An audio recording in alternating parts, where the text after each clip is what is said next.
Yesterday I was working on, well, trying to work on getting my troll to follow the path that I've been generating to get him to attack the player. Ran into some technical hurdles, and it turns out that just getting a bit of food into me, and then about 10 minutes later I had everything working, I think, better than I had it working before. My development environment is looking a lot happier. So we appear to be live on both Twitch and YouTube. Excellent.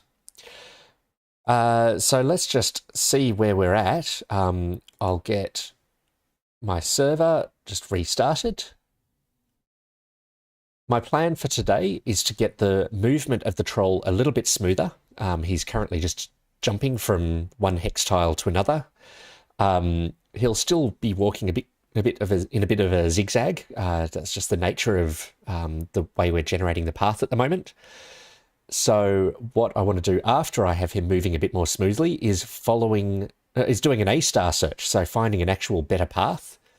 And that should also stop him from clipping through the edges of voxels, which he's doing at the moment. So the server is started up.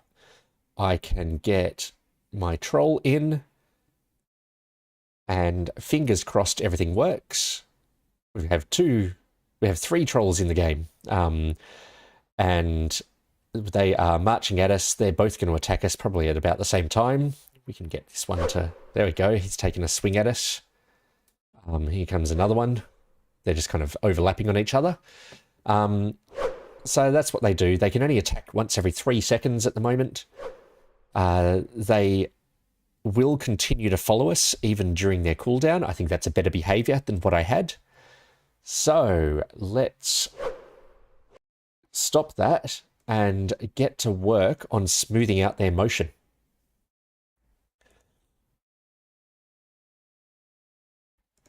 Let's see. Let me know if there's anything wrong with my sound. I apologize for the little glitch wherever it is just there. It's actually just light coming in through a window behind my green screen, and I couldn't work out how to get rid of it, so you'll just have to deal with that. Welcome back, Northern Code. Northern Coder, isn't it? Why is my window not showing that? Northern Code, apparently. Okay, let's get ourselves into the aggro agent code. The first thing I'm going to need is I need to be able to increase the frequency. Now, if I increase the frequency as it stands, config... If I increase the frequency to 10, what we're going to get is, once I restart this,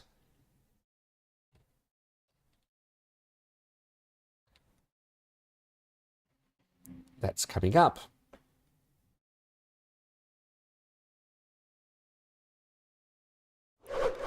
They're just going to, you'll see they just come on us very, very, very fast. I really need to get rid of the extra trolls in there. That's a bit confusing. Let's get rid of them. Get a new one in. Come back into the game. But you'll still see that he chases us extremely quickly, which is a little bit scary. So I need to make the game aware of the concept of time. And I want him to move by, we'll say, 1.5 meters a second for now, which is about 5 kilometers an hour, pretty normal walking speed. Okay, to do that, I'm going to need to change this code in here. When we call through to the agent code, we currently pass it the entity that we're processing. Welcome back, Ifman. The agent that, what's the difference between these? I probably should have documented these, shouldn't I? Oh yeah, sorry, this is the entity that we're processing. This is the agent component. So this is the aggro component that tells the aggro mob how to behave. And then this is the agent state. So I'm also going to pass in here a context. I'm just going to call it a context, and we'll make a new type here called a tick context. Up in here, tick context.ts. Let me know if my microphone is clipping. I'm just looking at my audio levels and they seem to be getting pretty high. So let me know if the audio sounds like it's clipping and I can correct that. Tick context, export interface, tick context. And then in Unity, we've got this idea of a time.delta time or something, which is the time since the last update came through. We can do something similar here, which is millis since last tick. I'm not sure how we'll calculate this yet, but we can just estimate it at the moment by inverting the frequency. So this is just going to be a number.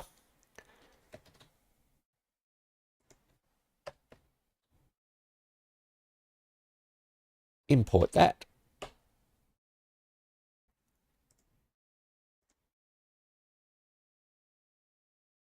Then when we call this, I presume this will have a compile error. Yes. Oops. This also needs to know how long it's been since the last update. So let's go millis. Oh, well, let's just go context is a tick context. And it's going to be equal to milliseconds since last tick. And I'm just going to make this 1 over 1,000 over config.ticks.frequency. Then we can pass in our context.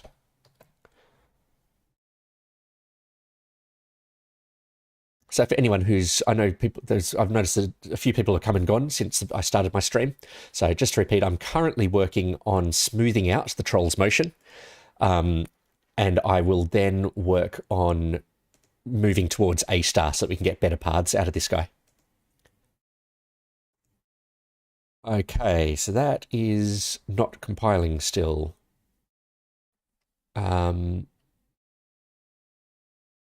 That's because that's not meant to be there.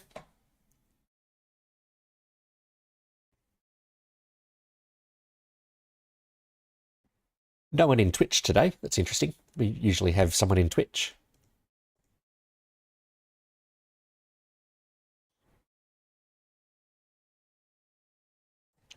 Start this, restart it. This won't have made any significant changes, but I guess we can put in here. Well, I can throw a breakpoint in here in a second. Let's just get the game started.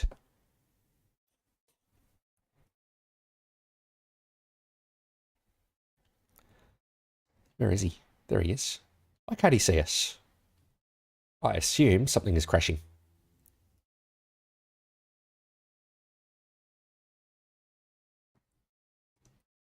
Yep. Config.ticks.frequency. What's wrong with that? Config.tick.frequency. Oops, ticks. Where did I put ticks?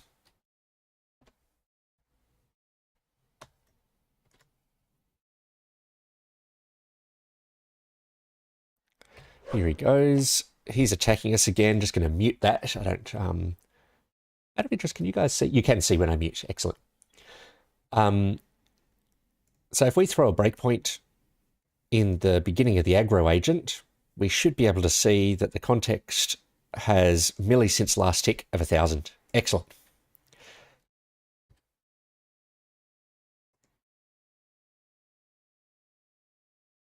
So next, what he does at the moment, I really need to clean this code up, don't I? This is a very, very big function. At the moment, he calculates the path to the target. He then just chooses the next location, the next waypoint off that path, and he just moves straight to it. So what I instead want to do is I want to have a function that takes a distance and calculates that distance along that path. And that's a fairly straightforward thing to do. I'll start by just defining the function. Let's get a bookmark down in here so I can get back to this easily. Bookmark number 1. then up in here,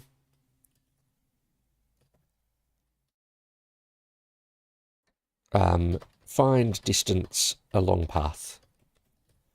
Now we need a couple of parameters here. We need to know the origin coordinate, because that's not included in the path.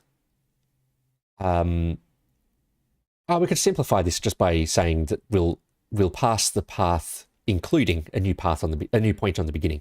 So this will instead just take a path, which is going to be a vector 3 array, and we're going to take a distance,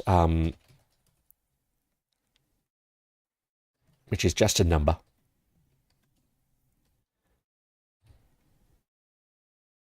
Now, all this has to do is consider adjacent points in this path, calculate the distance between them, and if they're less than this distance, then just subtract them off that distance and just keep on moving along until we find the path segment that the distance will be expired. So I'll do this with a for loop, I guess.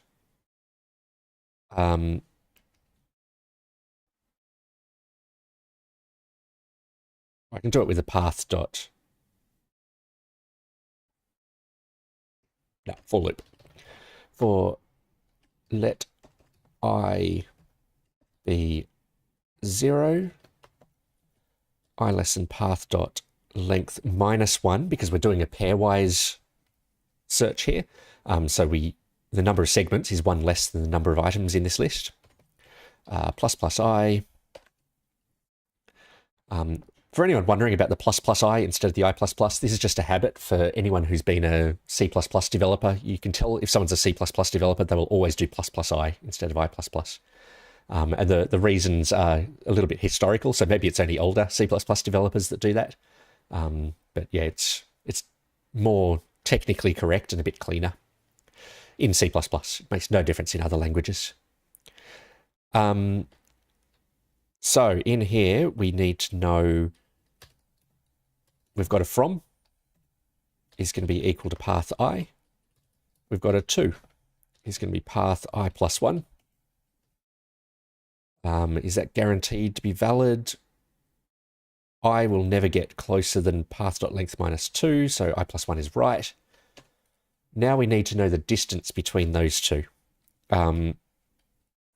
So const segment distance, segment length is going to be from -2 magnitude. So that's just those points, the difference between those points as a vector, and then take the magnitude of that. That's the distance. If segment length is less than the distance, then it means we're going to have to move on to the next segment.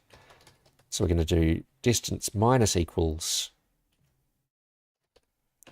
segment length and continue. Otherwise, we need to do, I guess it's a linear interpolation. We're going to go const ratio will be equal to segment length, no, distance, sorry, distance over segment length. So this is how far along this segment we need to travel. There's a value between 0 and 1. And so now we can just go and do what do we get? From plus 2 minus from. I'll explain this in a second. So 2 minus from is the vector pointing along this segment. We want to multiply that vector by our ratio.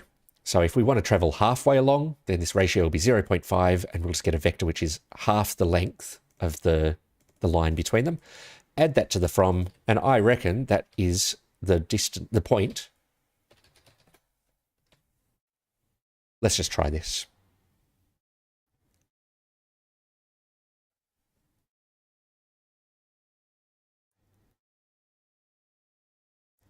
What doesn't it like here? Oh, because we are meant to be doing this outside the loop.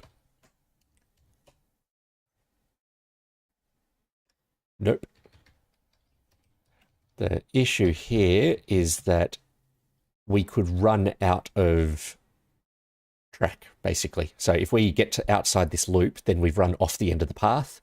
So the correct thing to do here is just to return the last element in the path. And that's it.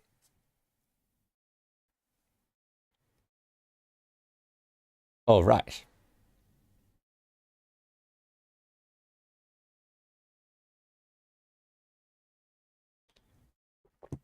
I'm sorry, you're hearing my drinking noises. I just need to call into that now, right? This feels too easy.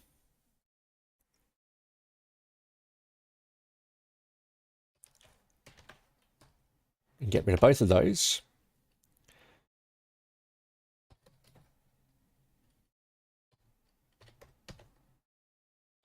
Next position is going to be equal to find distance along path.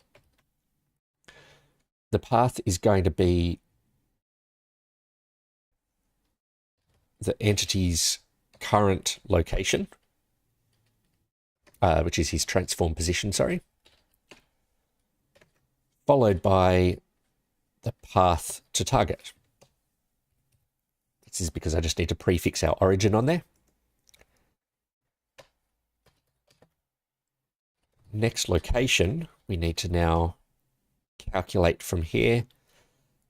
This is going to be a new, do I have a coordinate from vector? I do.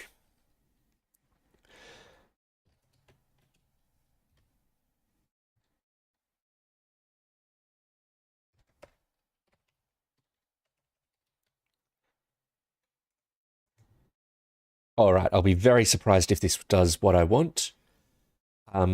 What I'm expecting to happen here... Oh, we haven't given it a distance. Yeah, that definitely wouldn't work. Let's try slowing him down heaps. So let's say const distance to move. Let's just have him move at like 1/4 of a meter a second. So it'll be really obvious. If he slows down and moves in smaller chunks, then this will become obvious. So let's do 0.25.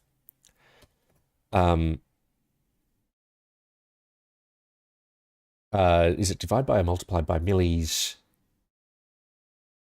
Context dot milliseconds since last tick over 1000. In fact, having milliseconds since last tick is just silly. We might as well just have seconds, because we're just going to end up multiplying everything by 1000 or dividing by 1000 otherwise.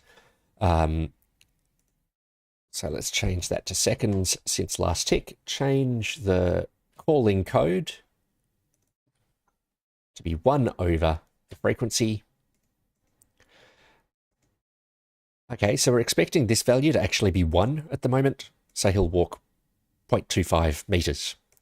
When we change the frequency to 10, we expect this to be 0.1. So he'll walk an even smaller distance. Okay, I think I've got the multiplication right here. We pass through the distance to move.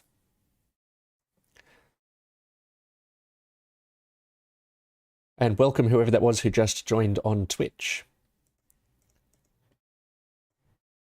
I was wondering why we had no one on Twitch, but we do have someone on Twitch now. Okay, so I think what we should see now is our troll moving very slowly. Stop this. We play.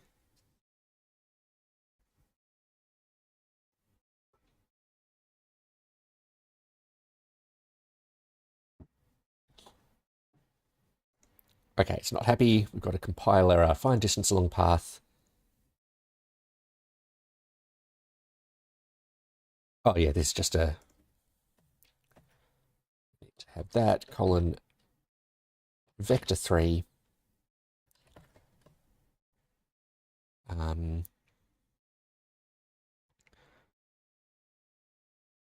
Do I think I have all these types right? Let's just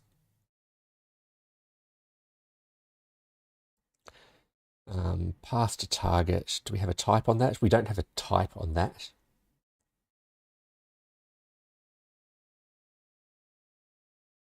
Well, it'll crash if I've got the type wrong.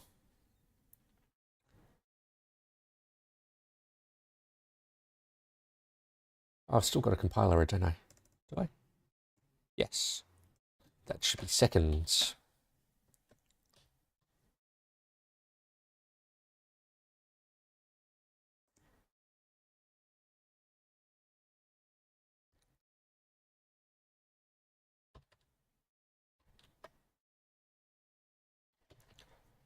I'm going to delete my entities, create a new troll. I'll create him a bit further away.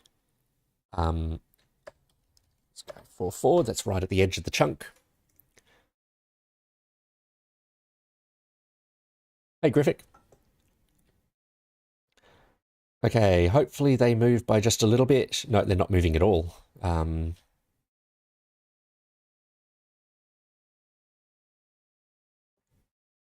So, yeah, this is some sort of a compile error, or no, a typing error, is it?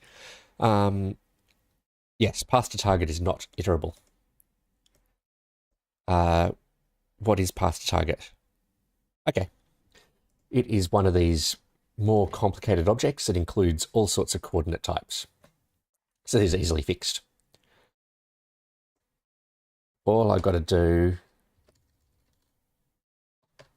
is just put a bit of white space in here. And we want to do, oops, path to target dot points. Is it dot points? Is that right? Dot points, yes. Dot map point goes to a new vector 3.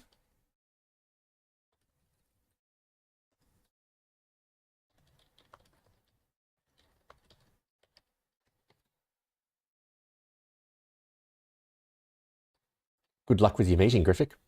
Thanks for joining. Parameter point implicitly has any type. No, this is a number. Why? I'm a bit surprised that has an any type.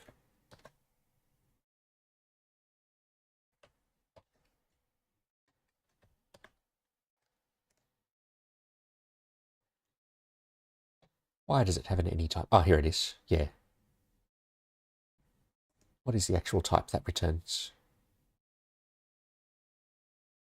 Yeah, okay. This seems fair enough.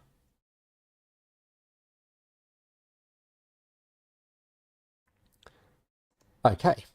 So just a recap for everyone. I got yesterday's technical issues sorted, and it was just a silly mistake in the way that my Docker containers were being configured. I didn't actually have curl on those Docker containers. I must have manually installed it at some point.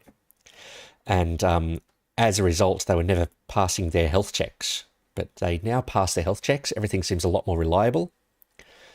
And so I am now working on getting the troll moving more smoothly along this somewhat dodgy path that he follows.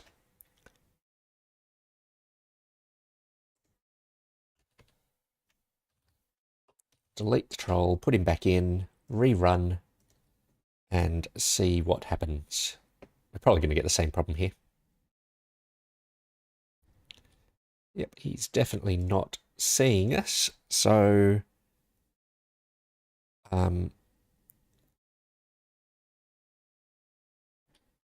minus is not a function on a vector, is that right?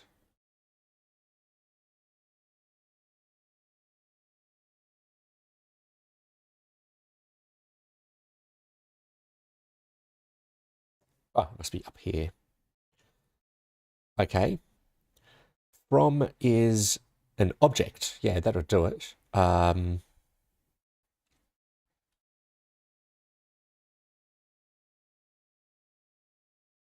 So that must be because path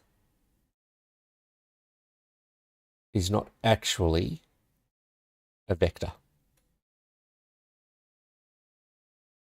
The first item in path. Let's just have a look at what path contains. Yeah, so it contains an object that's obviously come out of Mongo. So I need to convert that. Oops, not a breakpoint. I want to just set my bookmark again. There we go. So rather than that, I need a new vector 3. Pull that out as position, and we need position.x, position.y, and position.z to convert this to an actual vector. Yeah, Griffic, it only took me about 10 minutes once I had food into me, so it just goes to show that you can't develop without food.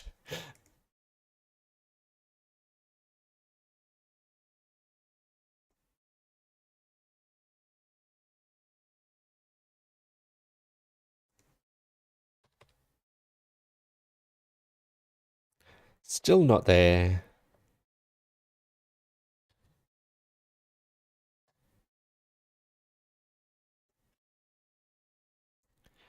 No, we're failing on this line now.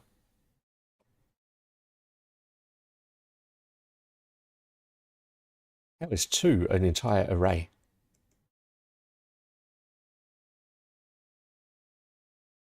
Ah, yes. This is meant to be a ... Oops. ... To expand out that list so that we can prepend it.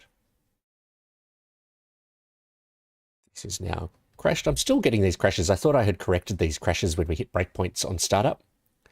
I am starting to suspect it happens when we hit a breakpoint before a health check has passed, though. So maybe I just need to find a way of disabling health checks on containers that are under test.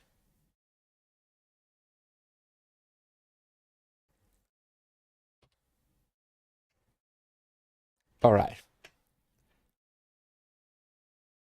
Where are we at? Come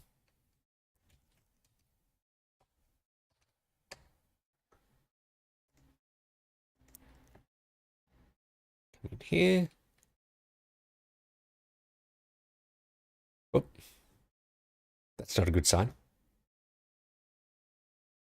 I'm guessing that he's under the ground.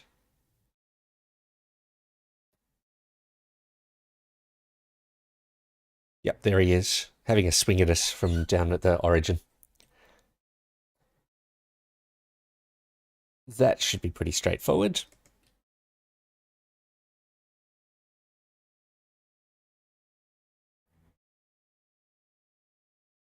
I guess I care about...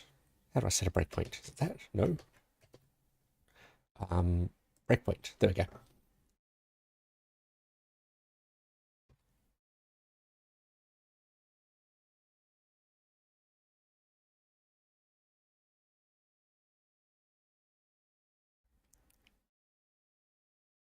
Catch you around, Griffic. Thanks for dropping in.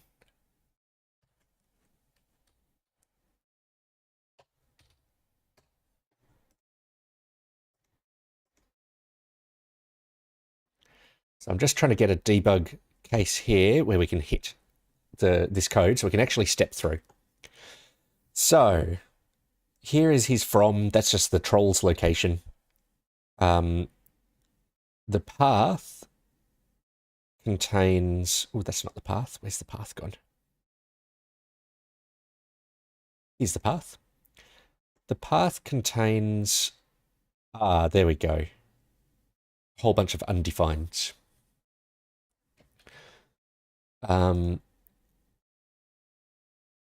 getting the right number of items by the looks of things.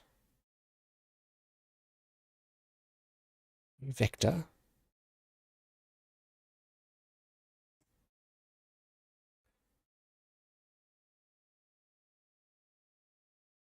Did we display what this path was? Yes, here we go. So there's path. We've got this thing called points. That's what I'm pulling out. Oh, these are not 0, 1, and 2. That should be .x, .y, and .z.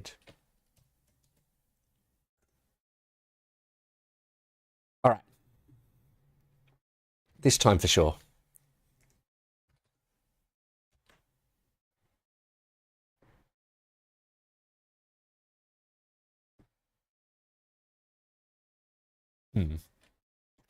F2. Let's just change that to an any. That was wrong.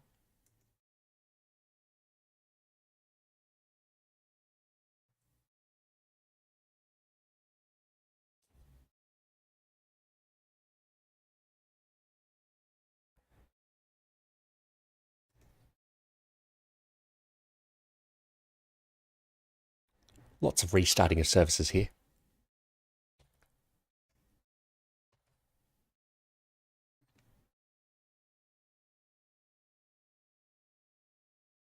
Here he comes. And he slowly follows this new path. Excellent.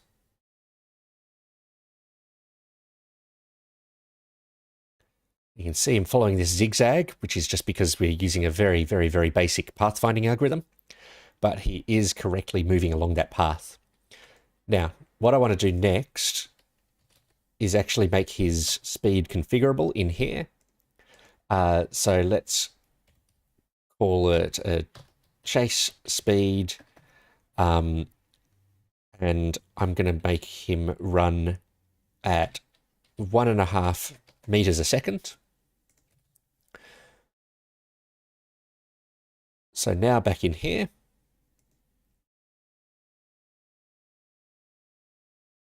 we can do agent attributes chase speed times a second since last tick. I can probably, I'm this confident that I'm going to go in and edit the config and increase the frequency to 10.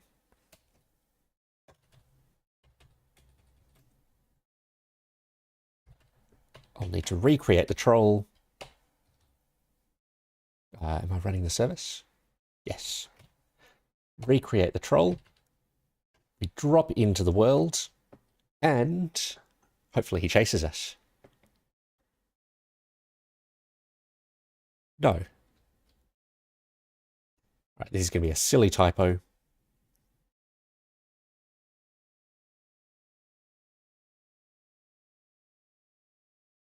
Or is it not?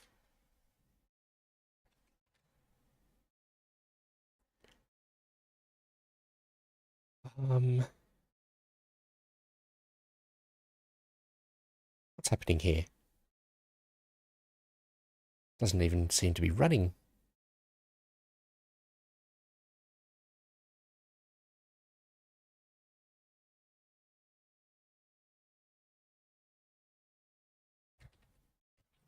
Here he comes.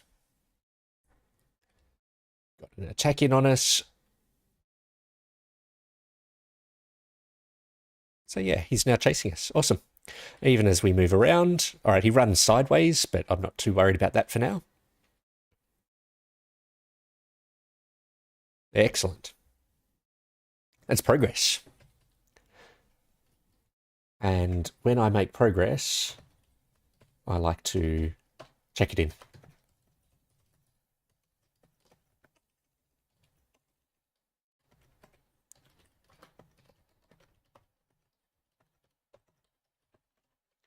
Okay.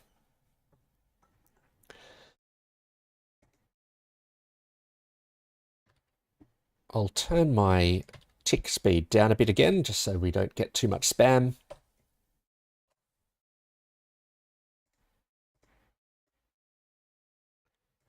Then it's time to start working on the next algorithm, I think. Yes, let's do it.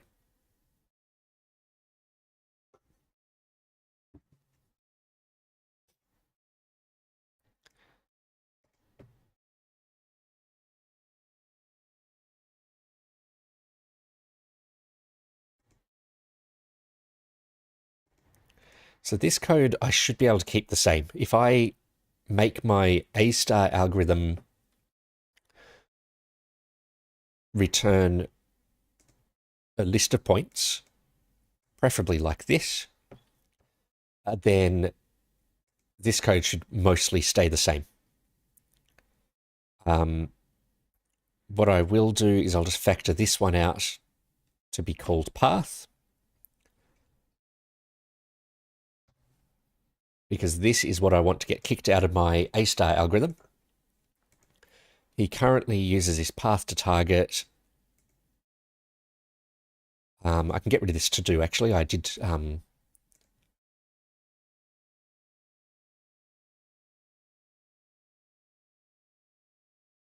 decide that this behavior is fine.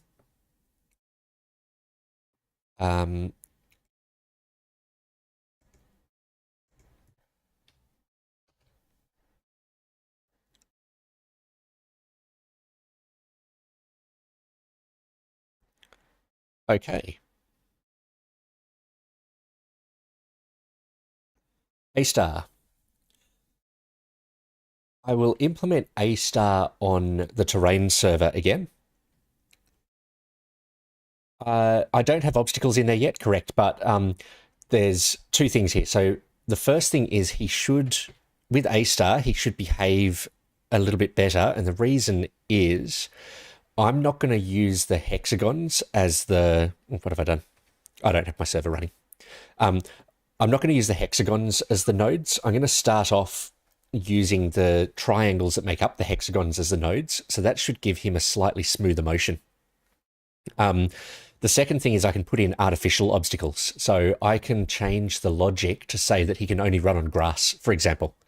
I intend to implement basically a fully connected graph. So every triangle will have an edge to each of its neighbors, but then while it's traversing, it will check whether or not it's allowed to traverse that edge.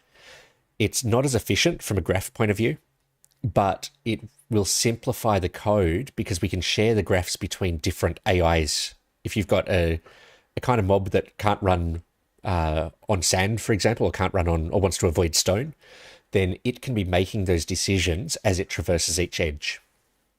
So that is what I plan to do. I need to do it based on... You like the staggering drunk trolls? I could potentially even... No, that'd be really hard to support that behavior still. So yeah, what I'm gonna do, it'll make sense once I get started on it. If I can find the code, it's going to be in the terrain, so it's the path controller. Path controller.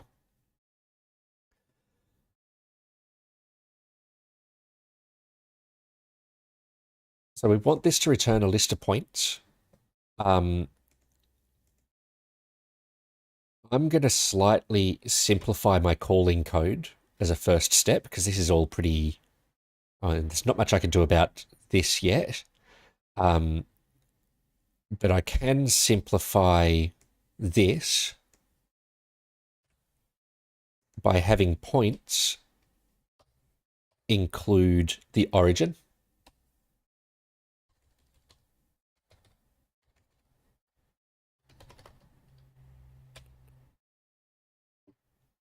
What is the type of my origin? It is a coordinate. Where was I? Origin dot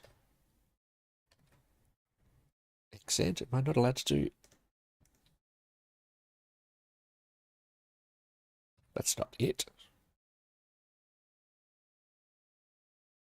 Options.origin. Options.origin.xz.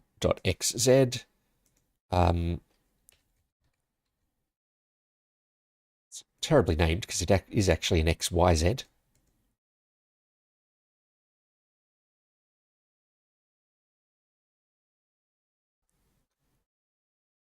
Would it be more efficient to check if the straight line was blocked, and if not, then do an A-star? Not particularly, because I still need to run a lot of the logic that asks whether or not it's blocked. Means that I would have to do an iteration over all of the nodes between the origin and the destination, or all of the triangles, or the hexes, whatever. And at that point, A star is really quite efficient. In the cases where the straight line isn't blocked, A star literally just iterates. It does maintain a stack, and it adds extra nodes onto that stack. But most of the work is going to be in checking the nodes in that straight line. In the case they're not blocked, it will make a beeline. So it's one of the nice things about A star. As long as your stack implementation is fast, you might as well just do the A star.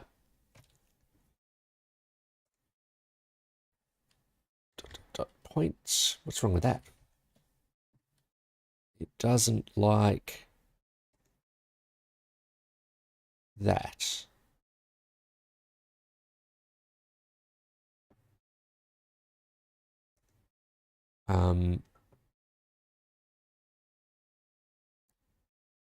Origin is a coordinate. .xz is a vector 3. We are returning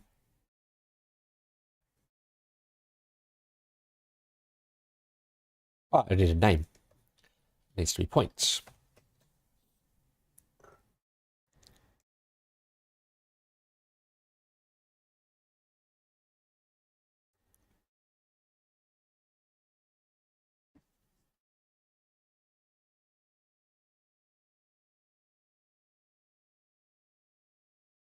Yeah, so back to Ifman's question, if you could save the stack operations by doing a straight line check first, but you're going to end up having to call into that same logic. And my biggest concern there is that you're going to have to either have duplicated logic or do things in a way that you can be calling into the, is this, can we go straight ahead?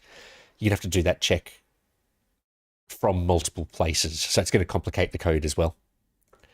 Okay, so this now returns the origin on the beginning. So back in here, I can then, no, not back in there. Where was I? Aggro agent. I can now change this to no longer pull that stuff out. We can now just make that the path to target. I will test that.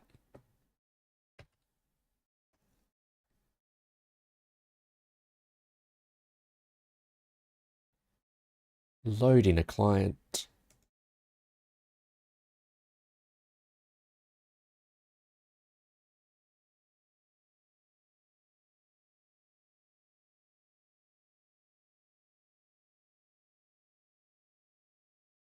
What's this doing?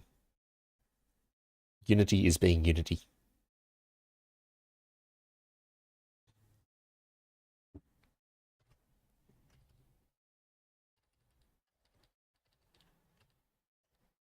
I think I'm going to have to kill that.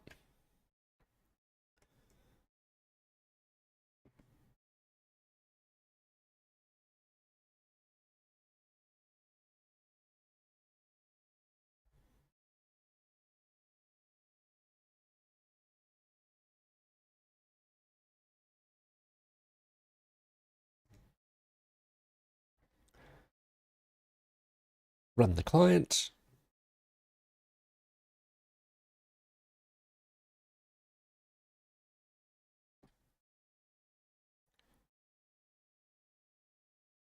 And he does not appear to be running at us. Oh, there he goes. Where's he gone? Oh, I must have...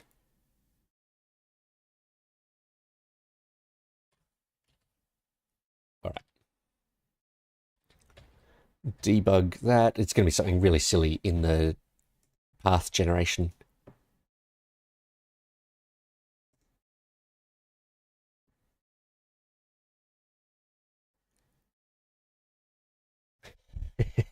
Don't worry, I won't let you make things more complicated. I like to keep things as simple as I can.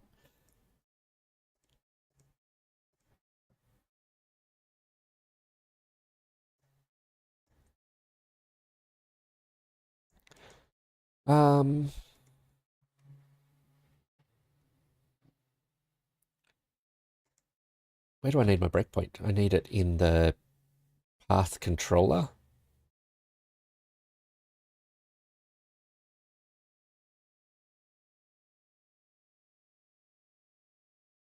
Oh, I see the issue.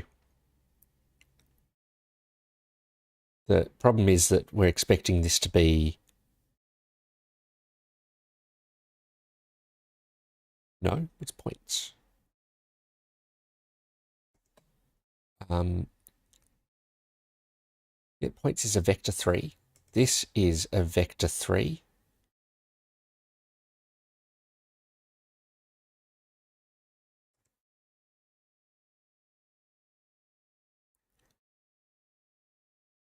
I wonder if I'm not setting the Y level correctly as I call into this. Okay, let's get the pathing code running.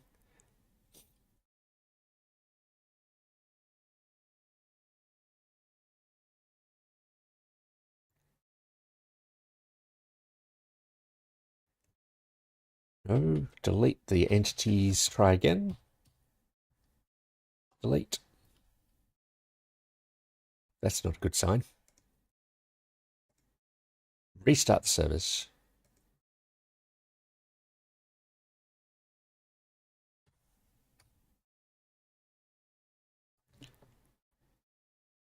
All right, this breakpoint will do. No, I'll restart everything. Otherwise, my my health check's going to fail, and everything will just come down. Create a troll. Drop a client in.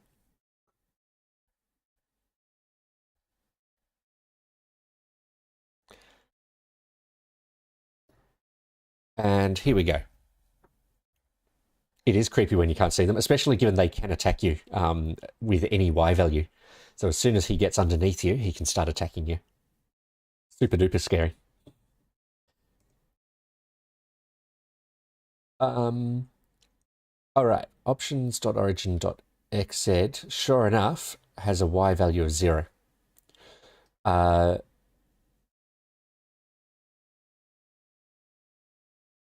So I'm going to run another test.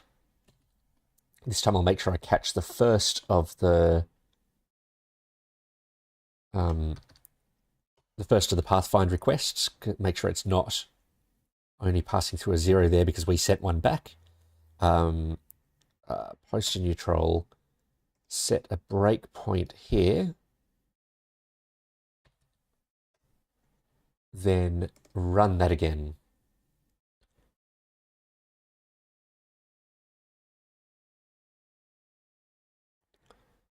We've hit the breakpoint. Yes. It's going to return, sure enough, that is 0. Is that because the options set it to 0? Yes. Yes, it is. So the issue here is actually that we're trying to pathfind from a voxel, and we're not passing through the Y coordinate of the voxel. It wouldn't be good enough anyway. So this has actually found an issue in the way I'm calling through to this stuff. When I request the path, I don't want to return, I don't want to accept coordinates like this. What I actually want to accept is the vectors, and then they need to get converted into voxel coordinates. So the origin is going to be entity dot transform dot position. What is the type of that?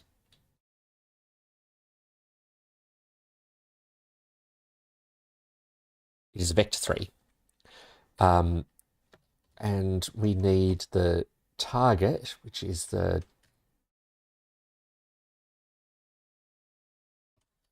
aggro target entity dot transform dot position.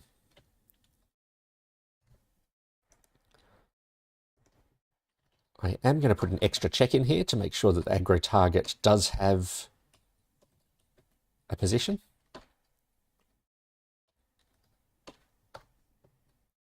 That means I can get rid of a lot of these safety checks, and it just won't run this code. If for some reason it's gone aggro on something that doesn't have a position, it will just never call in here.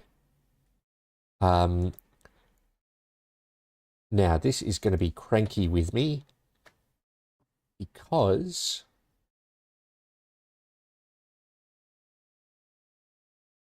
it's the wrong type. So back in here, the origin is going to be a vector 3. The destination is going to be a vector 3. And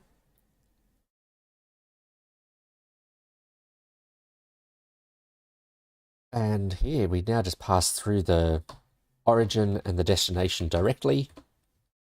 This is all getting simpler. I like code that gets simpler.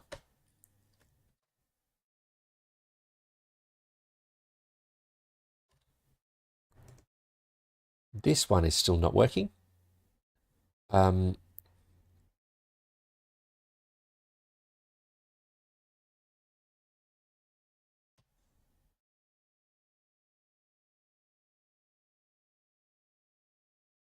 Entity.transform.position. I think I need to convert this one to a vector.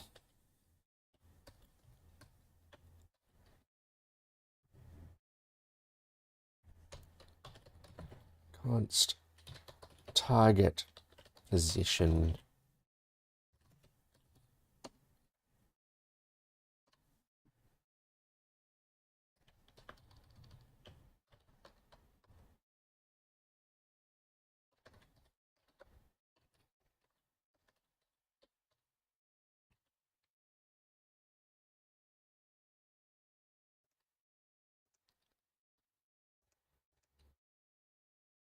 Yeah, simple is better than elegant, but often, very often, they seem to be exactly the same thing. Elegant solutions obviously do come out nice and simple. Well, it's often possible to find an elegant solution that is also simple. Not all elegant solutions are simple. Okay. So this is working from this side. It'll now be broken on the server side because this is expecting me to send through coordinates. So this needs to be a vector 3. Vector 3.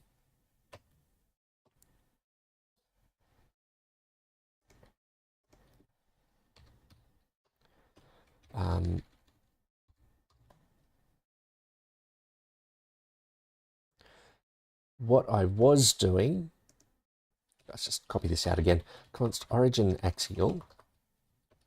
I think this is converting to a global axial coordinate. We're taking the chunks QR plus, yes, this is just converting to a global axial. So I think I do that dot from vector options.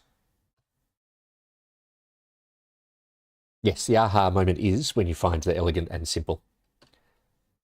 And I am not a fan of spending too long trying to find it because quite often you need to kind of hash out exactly what it is you're trying to do. And then once you understand what you're trying to do, that's when you find the simple and elegant solution. So here I could have spent forever trying to work out that I needed to be passing vectors here instead of hex coordinates. But now that I realize it, the code is going to simplify lots.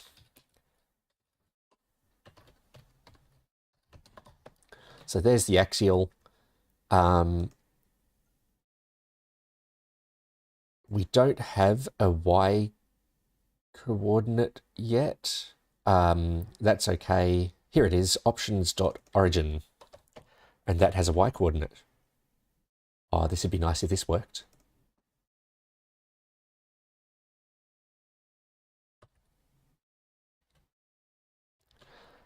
No, what's its problem? Something crashed? Coordinate is not assignable to vector. That's absolutely right. Oh yeah, path route.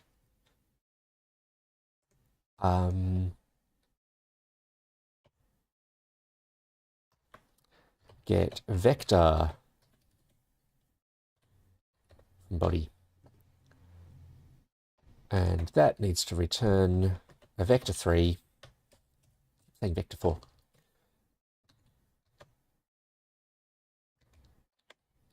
A new vector 3 param.x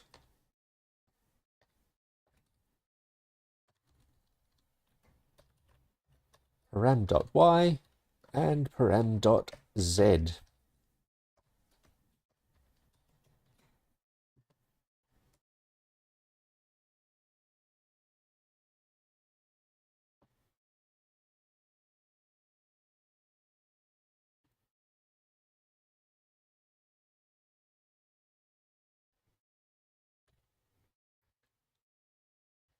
Okay, that appears to be running. I'm going to clear out my entities, put in a new troll, and is this died, or are we stuck on a breakpoint? We're stuck on a breakpoint.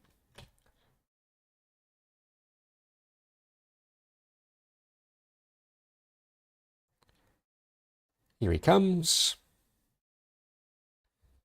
Now notice he clips a little through the ground on those inflection points. That is exactly what I expected to see. What's he doing now? Now he's confused. That I did not expect to see. Debugger. I need to get rid of a bunch of this debug. Hold on. Ticker. Actually, I think it's the aggro agent. Has too much logging. Log.info. I'm okay with that one. We can get rid of desired yaw now. That was very old debug. Push entity state. That was me debugging some issues yesterday. He wasn't updating integer values properly. I fixed that yesterday. Is that all of them? We don't need any of the angled target stuff anymore. All right.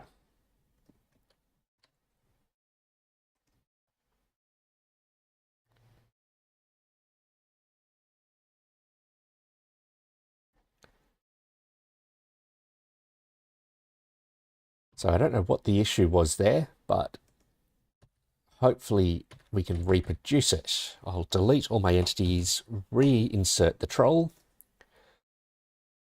connect a client. He comes at us. Again, ignore this clipping. That should go away once I have the A star working. Okay, so something's breaking when he's trying to attack us. No, it's not.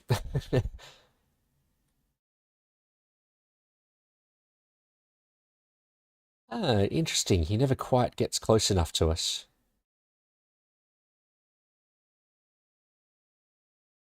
Okay, he seems to be going way too far into the ground there.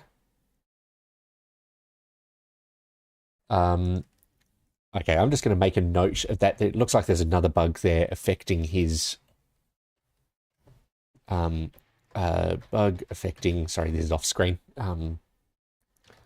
Controls Y value and not quite reaching the player. My suspicion is that he's routing to the player's hex or something, or the one before the player. Not too concerned about that at the moment. Okay, so back to A star.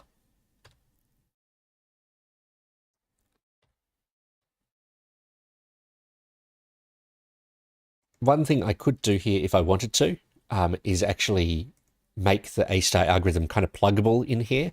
I'm not going to bother because this algorithm, this hex path algorithm, is absolutely appalling and it was never intended to stay. But there are cases where I might want to make the algorithm pluggable. Sorry if I just banged my microphone.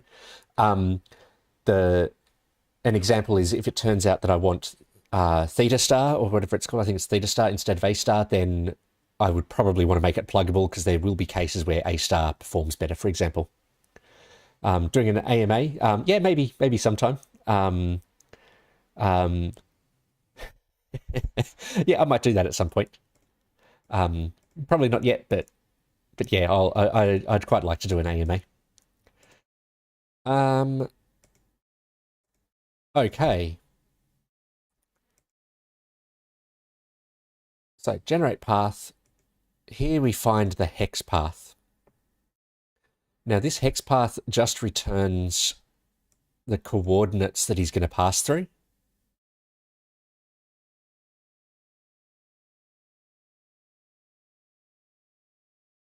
He then, what does he do? He then grabs the mesh for any chunk that he's going to pass through. And then he maps his hex path onto that mesh. So I want to do this round a slightly different way.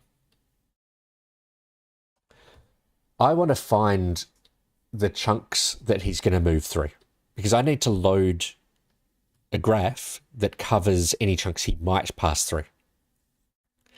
And I believe it's enough to use a similar approach to this and just do a linear interpolation to find which chunks are in a straight line. No, that's not valid, because if there's an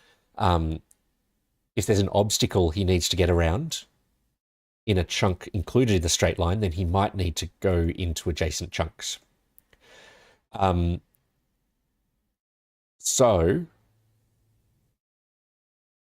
I don't want to load all the chunks, obviously, because that's an absolutely massive space.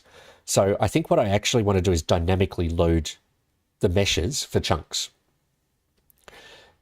If we load the chunks that are in a straight line, and then we realize that he wants to veer off that path, then we can load chunks to allow him to path, or to consider a path into those chunks. So that is what I'll do. I'm going to have let's load the meshes. No, hold on. I'm going to start out by finding the chunk path. I'll implement that in a moment. In fact, let's just rename this method. It's going to be almost exactly identical. Find the chunk path from the destination axial to the origin axial. I can go further and take that destination. We can take an origin chunk, const origin chunk is going to be equal to origin axial divide by chunk. And then I need to take the first result that comes back, because it sends back the chunk and the coordinate within the chunk. Then I'm going to do a const destination chunk. It's going to be the destination dot divide by chunk 1. I'm going to rename these two to include global in their name, just to make it clear that these are not axial coordinates within a chunk. These are relative to the world origin. And that's not ideal. That'll have to change at some point, because that would prevent the world from getting above a certain size. We'll start to get rounding errors in the processing of these variables. That's a problem for later, though. Okay, so we know the chunk, we know the destination. We need to find the path from origin chunk to destination chunk. So this will let us load the minimum number of chunks that we can possibly need. I am going to go origin and destination. These are going to be chunk coordinates. Oops, sorry. Coming back in here, so origin to destination.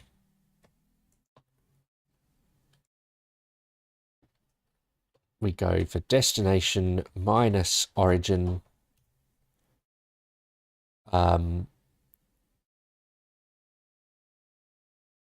Have I not defined a minus operation on my chunk coordinate? There's a minus.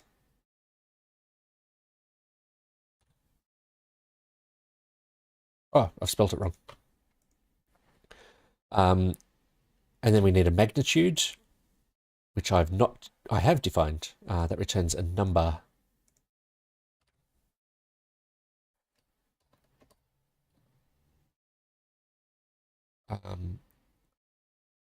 Oh yes, fair enough. I think that's actually a bug in my axial coordinate. That code I had before shouldn't have worked. Back in here, let's find magnitude. Yeah, this is meant to be a get, which is going to cause a whole bunch of my code to break. But I'll just fix those as I come across them.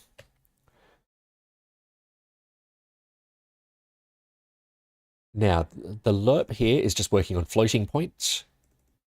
So we just need to go origin.u, origin.q, destination.u, origin.v, origin.v, and lastly, oh, no, that's meant to be destination.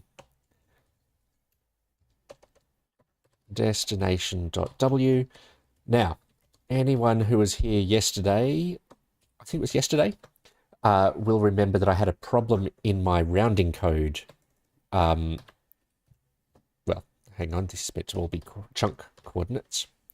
I had a problem in my rounding code for axials,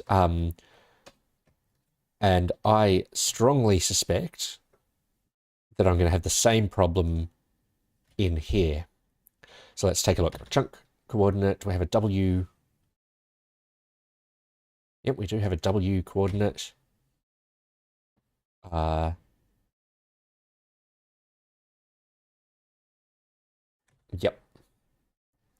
So what I'm going to do is my chunk coordinate has a constructor somewhere in here. There's my constructor. I'm just going to kind of do a bit of a copy and paste from my axial coordinate code, because I need to do exactly the same thing. I should probably have a base class for these or something, but... So in the axial code, we take a Q, an R, and an optional S. For chunk coordinates, it is U, V, and an optional W. Number or undefined. And it defaults to be undefined. Now, anywhere I see a Q in here, it needs to be a U. Anytime I see an R, it needs to be a V. And anytime I see an S, it needs to be a W. U and V. Rounded W. Oops. Rounded W is round of W. Q. Can I actually get this to intelligently rename these? I think I can. V, this dot V, rounded W minus W. No, it didn't do it. U, V, that is meant to be a W diff. These are wrong. U diff, V diff. R, I said, is a V. U is a U. All right. And then this code is, I really don't like these conditions being here. This is to confirm, this is because JavaScript does distinguish between 0 and -0. And some tests fail expecting a 0 and seeing a -0. It's very frustrating. So I actually just normalize them in here. All right. That seems like it should work.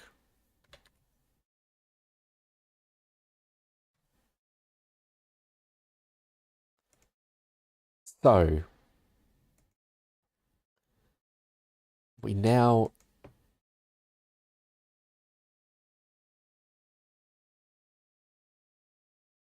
this code is exactly what it was before, but it's now working on chunk coordinates.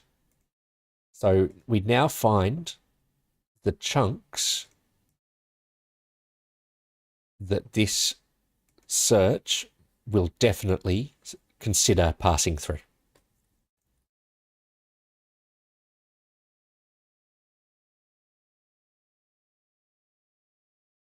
Well, that's not entirely true. I mean, if it finds an obstacle preventing us from getting to one of these, then we may never need to load one of these. So I am going to put a to-do here.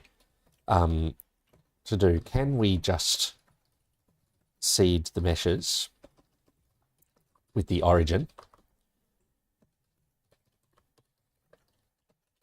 and dynamically load everything? I'm not sure if that's better or worse. Destination chunk is, it's meant to be a 0.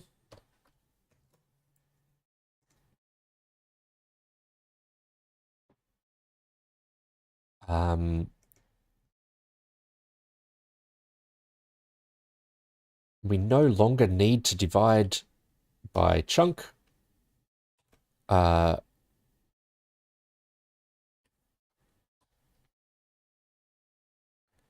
Because in fact, I mean, this is just returning the list of chunks. We don't care about the axials in here. All I'm going to do is load. I'm just going to call this STP chunks.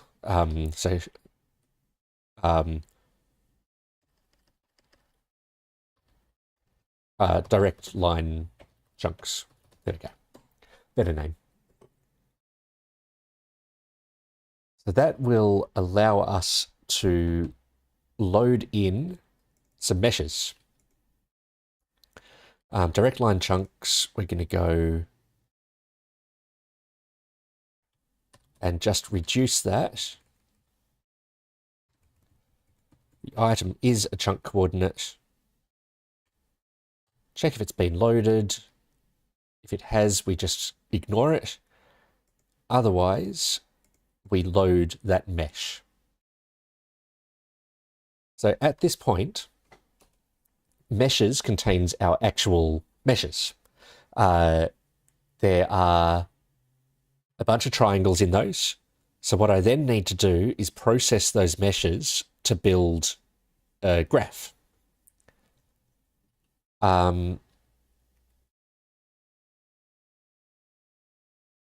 Okay.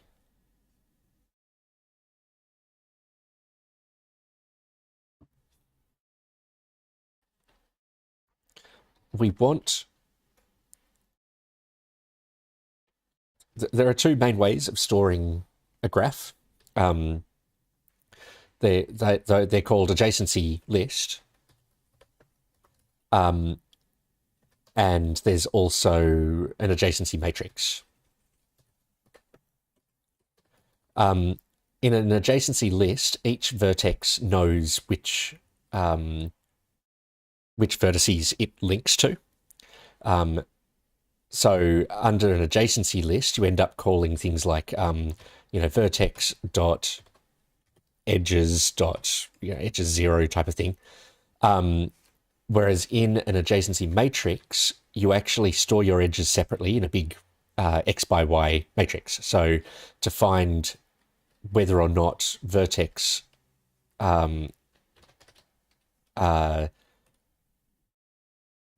0 connects to vertex 123, you look up an array like that and see whether or not it has a value. So it's a sparse versus dense representation. Each has its benefits. In this case, because I know that my graph is going to be extremely sparse, each triangle will link to exactly 3 other triangles. I want to store mine using an adjacency list.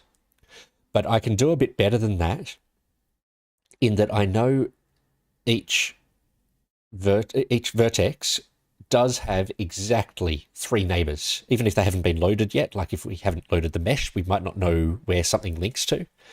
But we do know that every triangle will map to exactly 3 other triangles. So I'm going to store my vertices with just a simple 3-element array of neighbors. I'm also going to store some values on my edges. So big recommendation that I have is you want to minimize the amount of information you store on your vertices. Some things you do need to store, you obviously need to store some external references like location. It's important to know where a vertex is located, or which coordinate it's linked with, things like that. But you shouldn't store any costs or costs is the big one. That definitely belongs on edges. Anything you're going to use to make a decision while you're propagating, I prefer to store on the edges. So I am going to have a class vertex. This can obviously get broken out into separate files later. I'm going to have a class called edges. Now, a vertex does need to know how to identify where it is, for example. I may be able to do without this, but for now I will store a coordinate on here, private underscore coordinate. It needs to know its edges, which is going to be an array of, that should be an edge. An array of edge, edge, edge, because we know that we have exactly 3 edges. Now, there are cases where these might be undefined because we haven't loaded them yet. But what I'll actually do is I'll always create an edge. Even if we don't know what it links to, I'll make it so that the private underscore from vertex from is always defined, but private, the 2, I'm going to say might not be defined. Now, I am making these directional. It takes more memory, but it means that if I have costs on these, I can have a different cost in each direction quite easily. So what we'll have is, I won't put costs in yet. Costs should obviously factor in distance. They should factor in the slope. So that's how you can prevent mobs from going up too much slope. And I think that's about it. Oh, well, edges also need to know the mesh edge that they're going to pass through. Now, for consistency with some other algorithms, I'm actually going to call these portals. Portals. Well, it's a single portal. Now, a portal is just going to be a line in 3D space. Vector 3. I will explain that in just a moment. So as we pass, I might as well explain it now. As we pass from one triangle to another triangle, so the triangles are my vertices, we are going to follow along an edge, and we're going to pass along a line in the mesh. As we run our A star, we'll end up collecting a list of edges that we're going to pass through to get from the origin to the destination. With that list of edges, we can easily generate a list of portals. That is the actual edges in the mesh that we're going to be traversing. You can imagine a simple version of this algorithm that when it converts it to a list of points, just returns the midpoint of this edge. And what that will do, let's find a nice little graphic.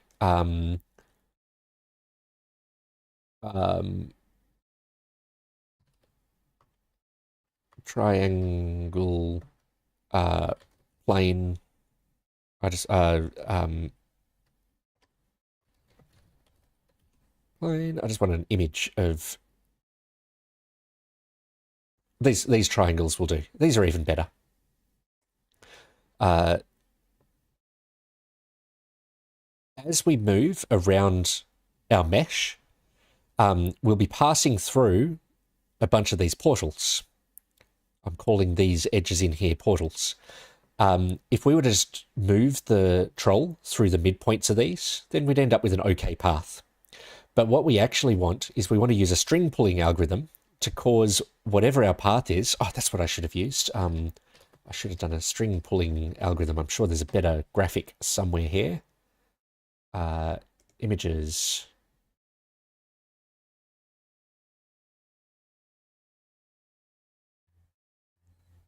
They're not great, but this one here will do.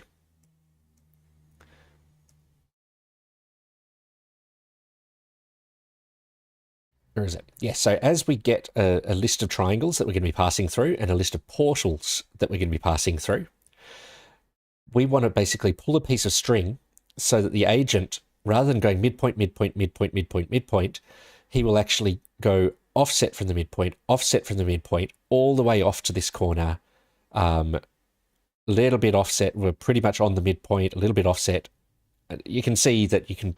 There's an algorithm that this page is, I presume, describing, that will actually perturb those midpoints and find a much more natural path. So that's what these portals are. The portals are these lines that we find the path is going to pass through. Probably spent a bit too much time on that point. Okay, so a vertex has a coordinate. I suspect we don't need this. I suspect we'll only be doing lookups using a coordinate, find vertices that match that coordinate. We have a list of edges, which is always 3. Those edges have a from, they have a to, they have a portal. I'm not going to bother with cost. Okay, I think I'm ready to start building a graph. Oh, I need some constructors and things in here, don't I? Hello, everyone who has just joined. I think a couple of people have just come in. Currently working on animating my the pathfinding for aggressive mobs in my game. We have a very simple algorithm working that just makes him pass through pass around the terrain by looking at the voxels, and he just pathfinds to the center of each of those voxels. I'm now doing an A-star implementation that will allow me to vastly improve the path that's generated and also avoid obstacles, which you can't do at the moment. Okay. We need to pass through a coordinate. And as always, feel free to ask any questions. If I'm not being clear about something, I'm always happy to explain what it is I'm working on. We need to pass edges, which this feels like I'm just writing boilerplate here, but I'm going to find, I find that sometimes it makes me think clearer, even if it is very verbose code. Chord, this dot, edges.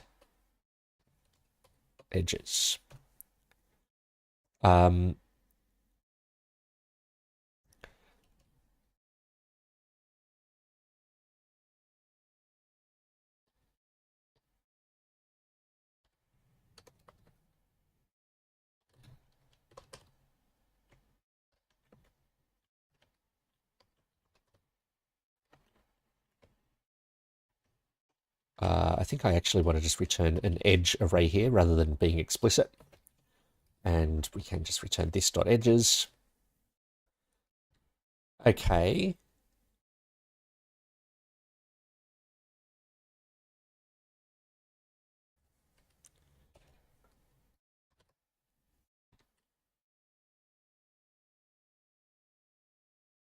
Now these need to be lazily initialized, so I've said that to construct a vertex, you need to know its edges. That means that to construct an edge, you can't possibly know its vertices.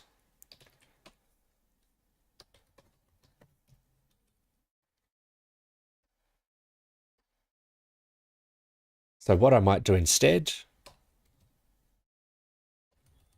is allow the edges here to be undefined, so we can construct a vertex. Then with that vertex, we can construct the edges, and then I'll make it so that we can inject them into oh,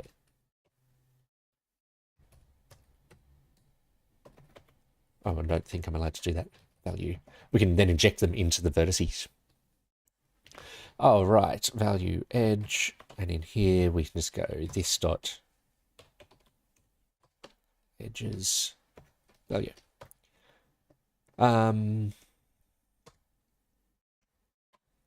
Force that. This does need to be explicit as an edge, edge, edge.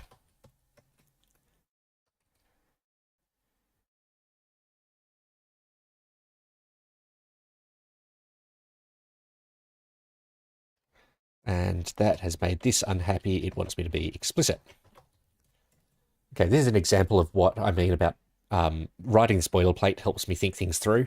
I like to think about what will be passed through at construction, what will be passed through later. And so being explicit just lets me think that stuff through. So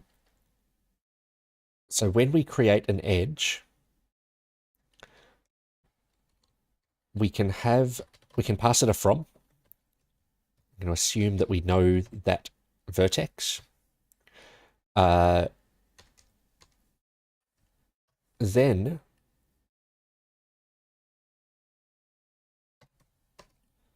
I'm going to have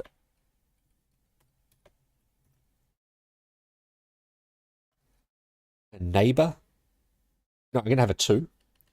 But 2 is not going to return just the vertex. I'm always going to return the vertex and the portal.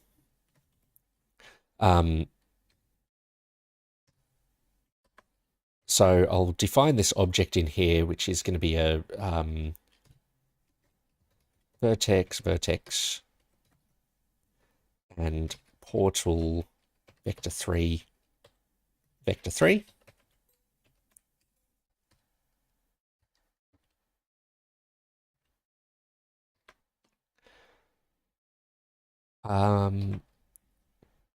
Sure what it's complaining about here, but hopefully that will become obvious in a second. 2 is going to say underscore 2 is going to be equal to the vertex. And the portal, this dot 2. This needs a name. Value. That needs to be value dot vertex.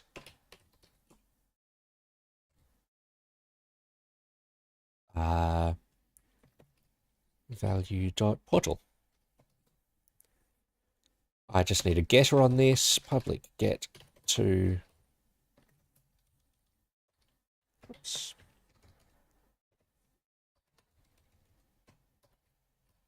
I should probably define that as a type, but I won't. Return vertex is underscore 2.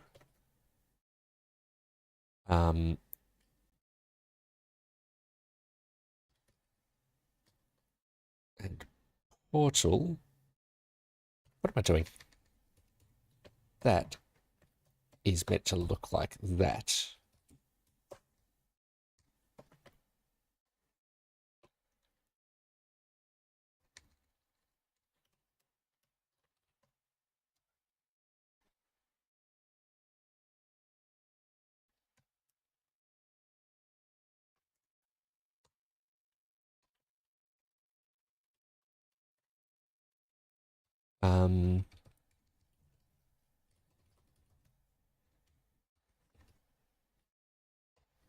Question mark dot that, question mark dot that.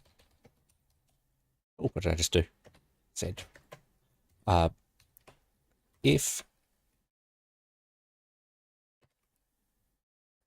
not underscore 2,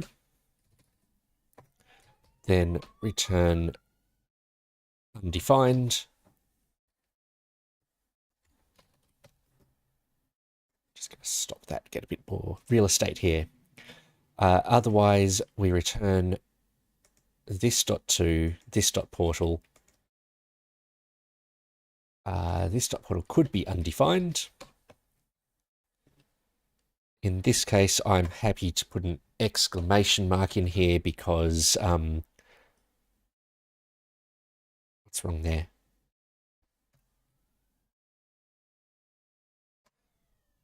Yes, I am happy to put an exclamation mark here because we know that we always set to and portal at the same time. So this should crash and burn if that is ever not true. All right. I've not put a getter on from yet. I'll leave it like that for now. It's not clear to me that we ever actually need it.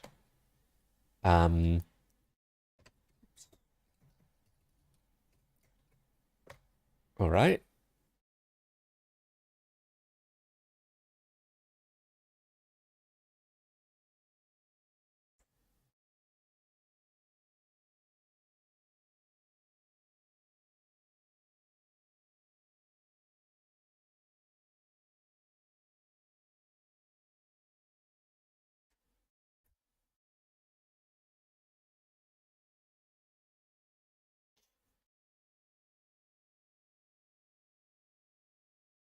So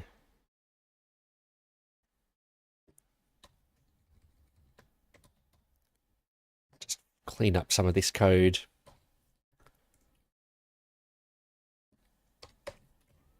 Find out where else I call that incorrect magnitude function. In my tests is wrong. Just cleared that up. What else have I got? These ones.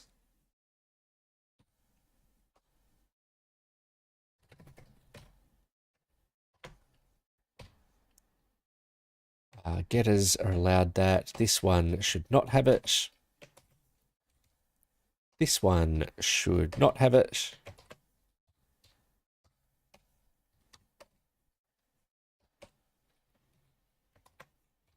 All right. Code is looking a bit cleaner.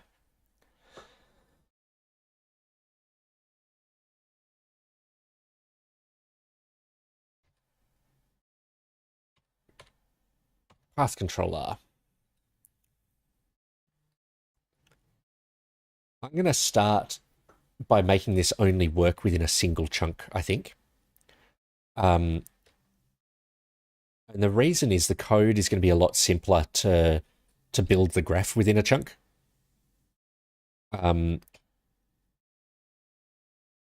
Yes, that's what I'm going to do, just to get a bit of progress. So build graph.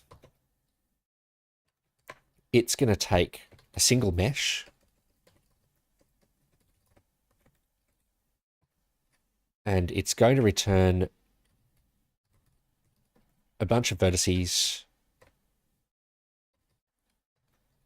and a bunch of edges.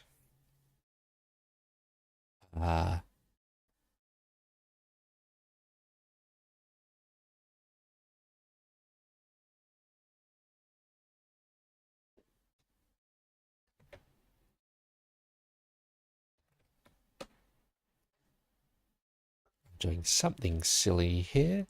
Implicitly has any type.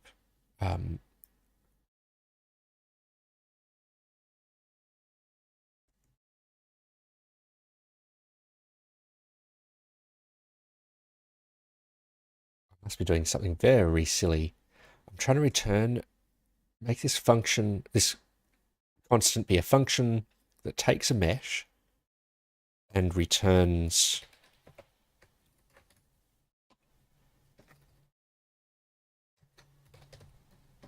something like that.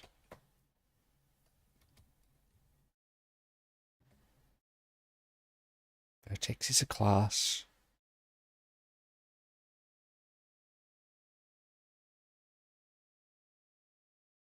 Oh, that's meant to be a colon. Okay. I'm going to go through and for each triangle, create a vertex. It seems like a pretty good start. Const vertices is going to be equal to mesh dot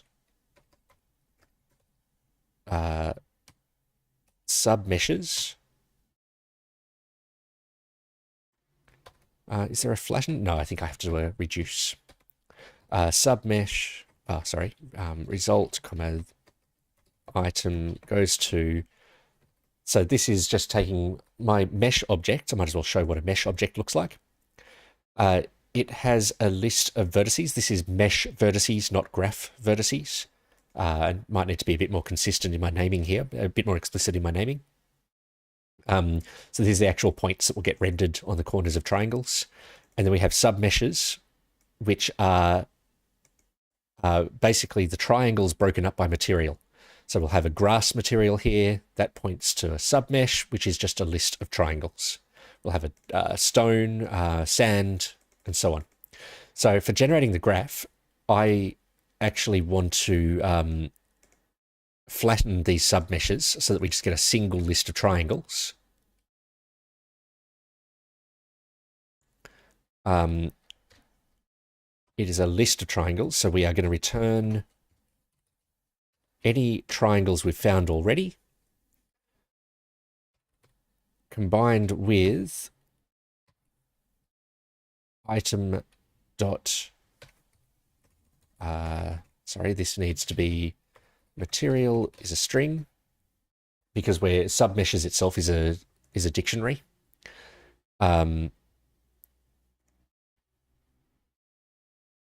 Material string, and then in here it's going to be submesh is going to be a sub mesh.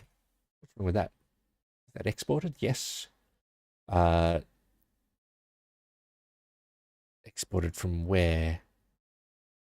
Exported from the chunks controller.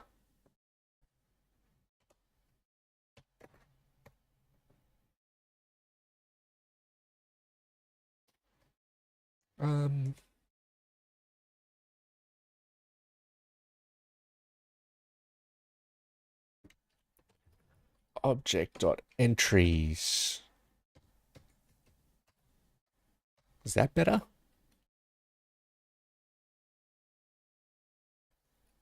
Result, we want to be a list of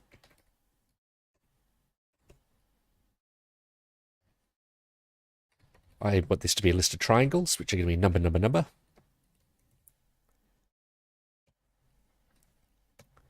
And it's going to be a list of those. I know I'm not returning that yet. Items dot triangles. And it's not item, it's submesh.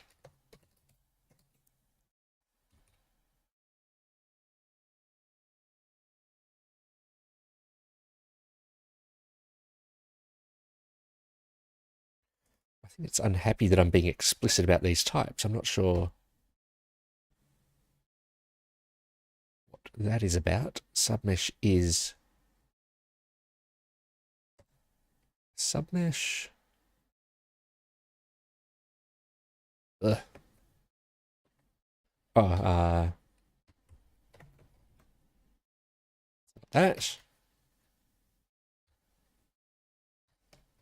All right, you're just going to have to put up with me playing around until I can get this thing to compile. I'll try and talk through it. So I'm trying to get it to get the typing correct in here. And one way I find that works for that is to say, for starters, that should be an empty list, is to give it the explicit typing. So in here, we're going to go a submesh array.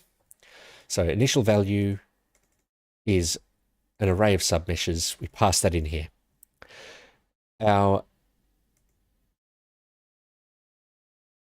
No, it's not meant to be that. It's meant to be a number, number, number. Number, number, because we just want these triangles. There we go, that compiles. It's still not perfect though.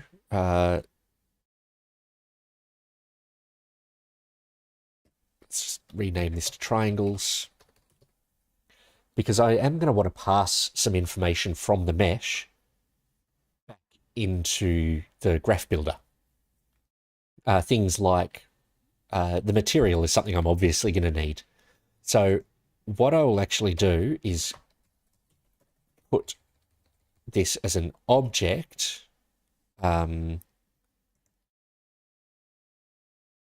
I'll need to factor out these types, but I just want to get this compiling for now. Like that. And then in here, triangles.map. Try goes to triangles. Triangle colon try. Is that right?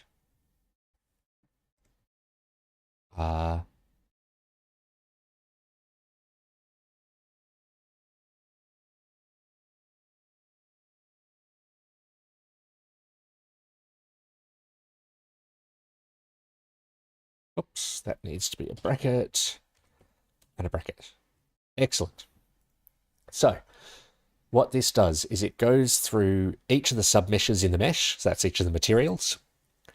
It then takes each one, grabs its triangles, maps them into one of these objects so that we can mark it up with other attributes later, and then puts them all into this empty list, and we get the list of triangles. I then want to say that the vertices are going to be equal to triangles.map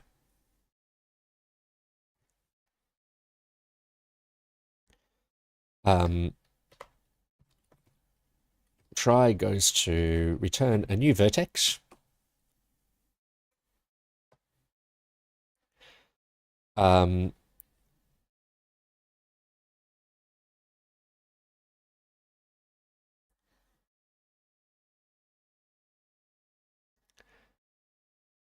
then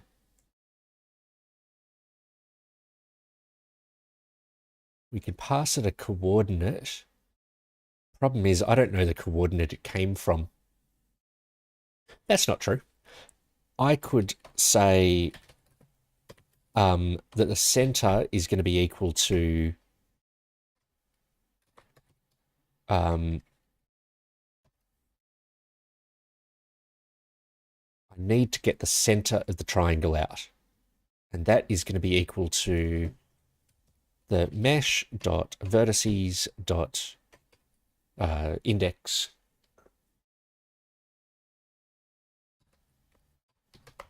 triangle 0.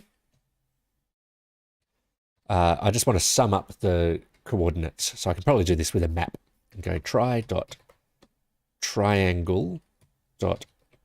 We're going to map each of these corner index. This is just the index of the vertex that makes up a corner of the triangle. So we can now pull this out of mesh.vertices corner index. And that should give us a vector 3, I think. A mesh vertex dot. What does a mesh vertex look like? A mesh vertex is just a number. That's fine. But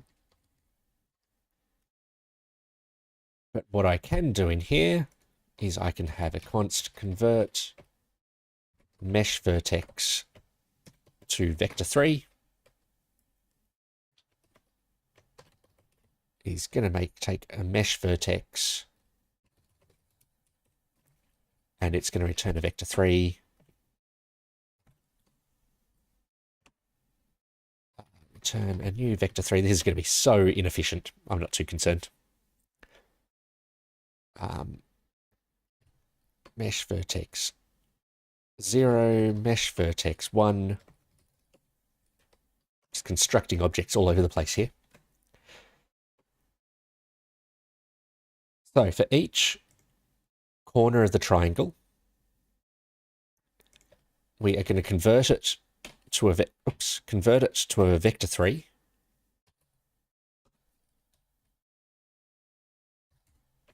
So we look it up in the list of mesh vertices. We convert them, and then I should be able to do a reduce. Result, item. All this is going to do is sum them. I am just going to very quickly just check the state of the stream just while I'm here.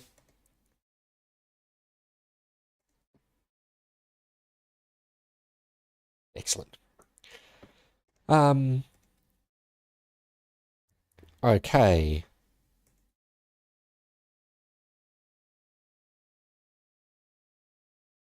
So I'm trying to sum these so that I can average the location. That will give me the center, or a center of the triangle. We've got return result dot plus the item. And this initial value is just going to be vector3.0. And the whole thing, if I divide by 3, dot divide by 3, that should give me the center of the triangle. Center is going to be equal to that. I'll be pretty happy if that's right. So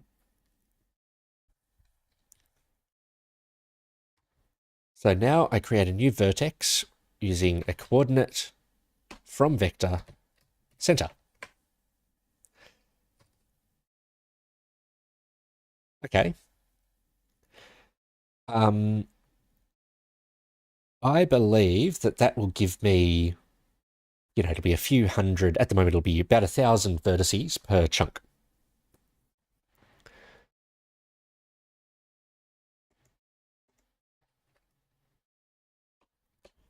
So I need a way of connecting them up to their neighbors. Now, one thing I know is true is that two adjacent triangles will share two vertices.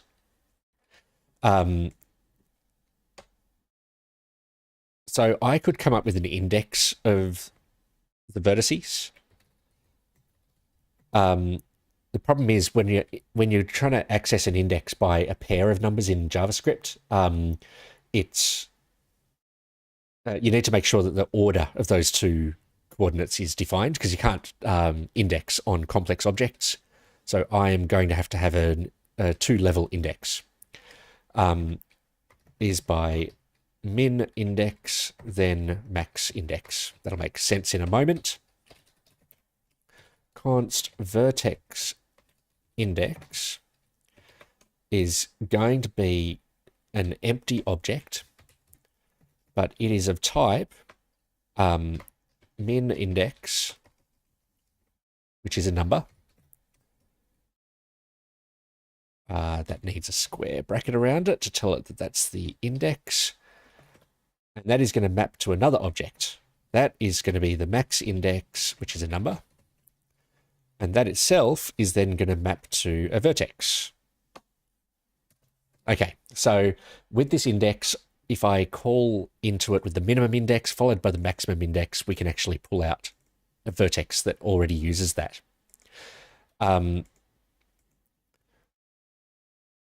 This should probably be an array of vertices because we can have up to 2. So whenever I create one of these vertices, I need to create 3 entries in the vertex index. Let's just give that a lowercase v.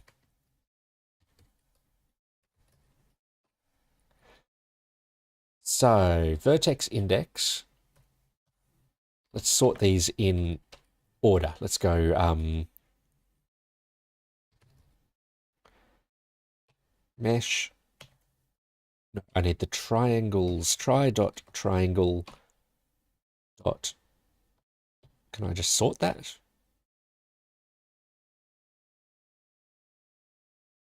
I think I can. So does that return a new array or does that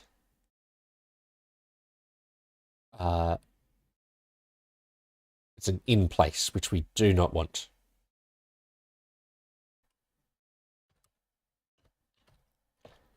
Node.js.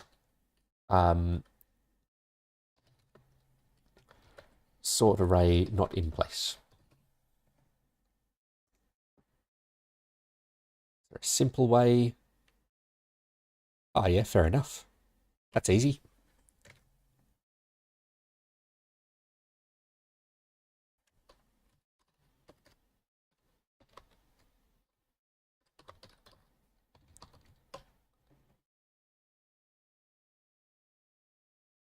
Okay.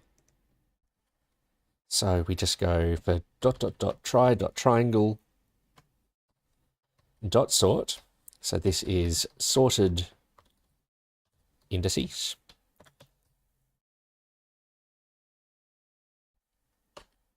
We can then say vertex index sorted indices 0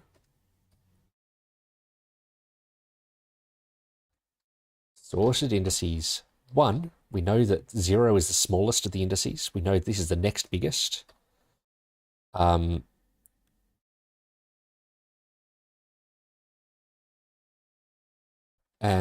I might as well just put in a function here to do this for me, because this needs to initialize this entry if there's nothing there already. So I'm just going to do a const put vertex in index. We need to give it the vertex index, which is one of these. We need to give it a min index, a max index. In fact, I can go further. I can do better than this. Watch this. We just go indices, which is going to be a number, comma number. And then lastly, we give it the vertex. I really need to do something about this typing, don't I? That is equal to that. Now, to put that in the index, we can now say in here, we can go indices.sort. I don't care that that's doing it in place. Then I can do the vertex index min indices 0.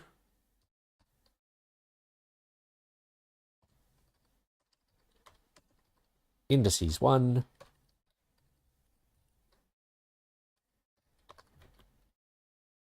All right, if indices 0 is not, in the vertex index, then put it in there.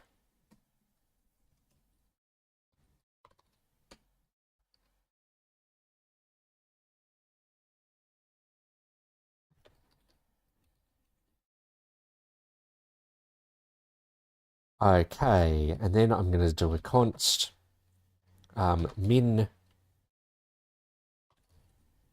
index. So this is actually going to grab that first one and look into it.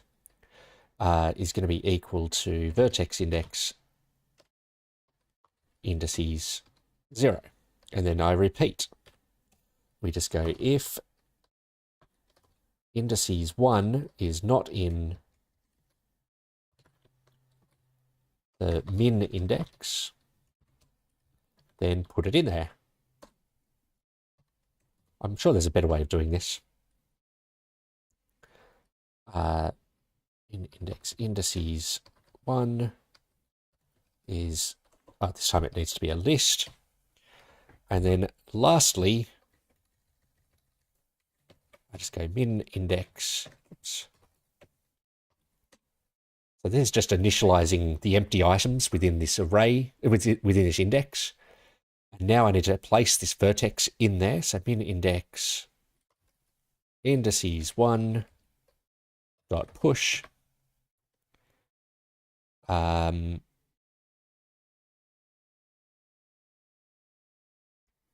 dot push. Where is it? What am I trying to put? Vertex. Okay. Now I don't need to sort them anymore because my insert function is going to do that for me.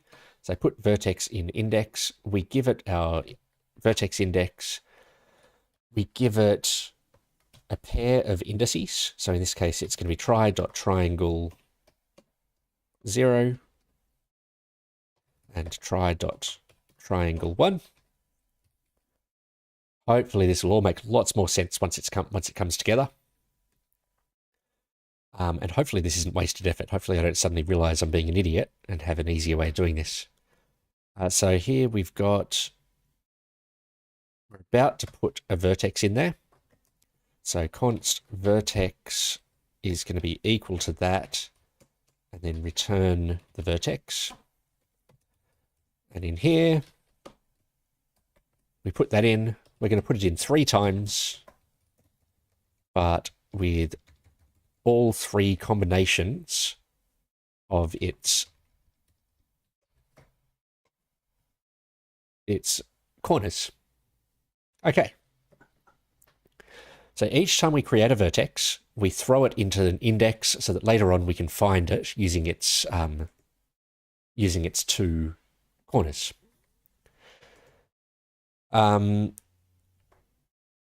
What I think I might do next is I really need to test this, right?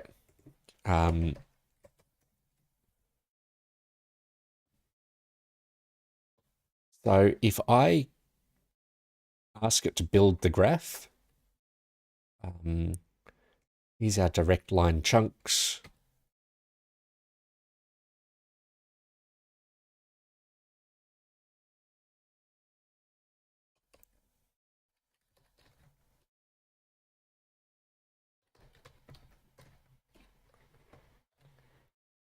This needs a mesh. I'm just going to do the direct line chunks. I'm just going to do the first item in the direct line chunks.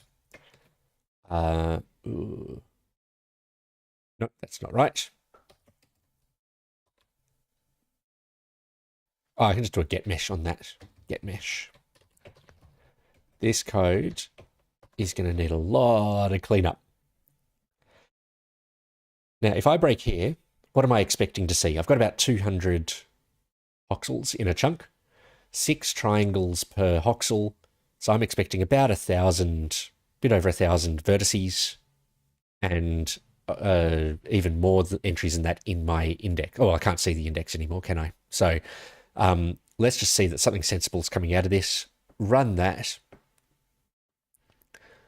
I don't think we have any compile issues. It's a nice bonus.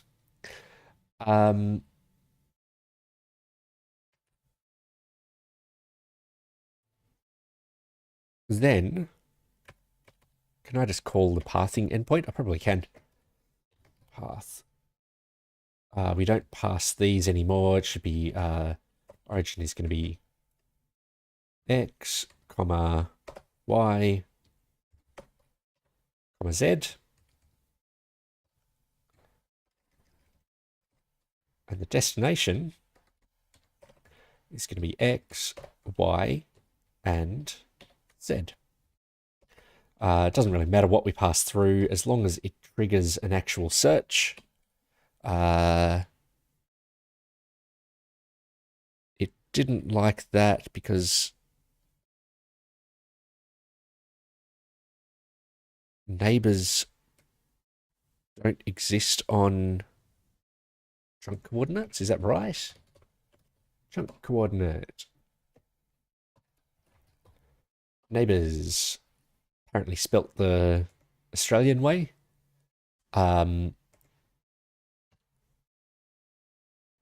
Okay.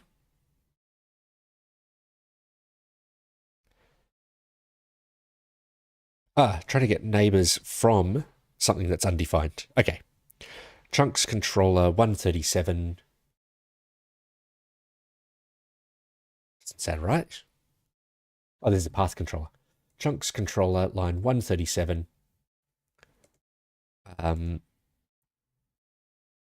So chunk coord is being set to undefined. Path controller 127.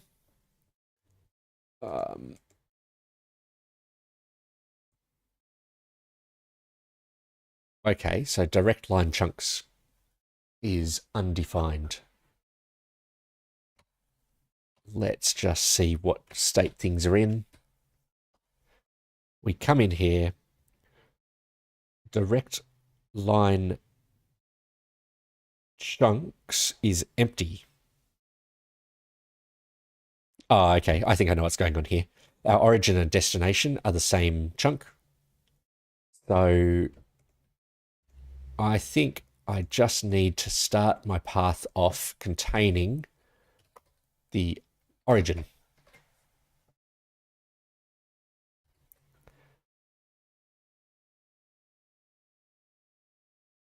All right.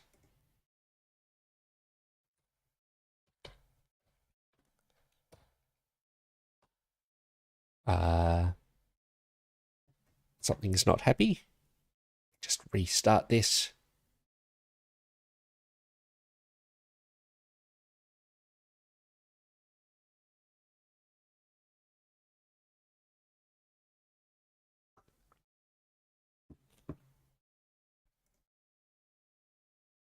My coffee is getting very cold.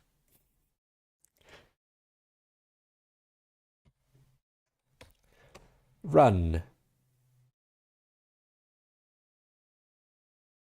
Direct line chunks should just have the origin chunk in it. Perfect.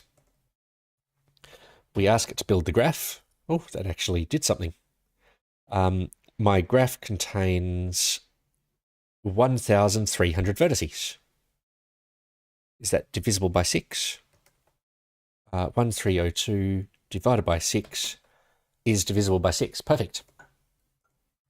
So that's pretty much what I was expecting out of that. We can take a look at our vertices and we should have a whole bunch of doubled up coordinates. So here's one that has a coordinate for 0, 0, 0, 0. Here we have another one for 0, 0, 0, 0. If we go down a bit further, we should get to a different coordinate. And the reason for this duplication, yep, there we go. The reason for the duplication is just that we have 6 triangles per voxel. Cold coffee is the worst. Yeah, it kind of depends. Well, I get pretty good quality coffee, and I find that if you got good coffee, it seems to go okay cold. And that was not MS Calculator. That was I don't know what it is, GNU Calculator or something. I have no idea what it is about. Can't even get an about. It's whatever the calculator built into Ubuntu is. All right.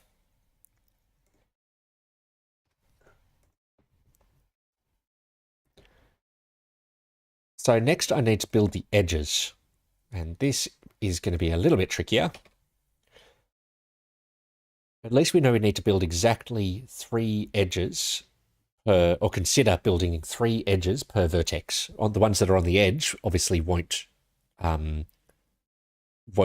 exist or won't go anywhere. So here we need to say vertices dot I guess we can map each vertex to can I give this a return type just for my own edge, edge, edge?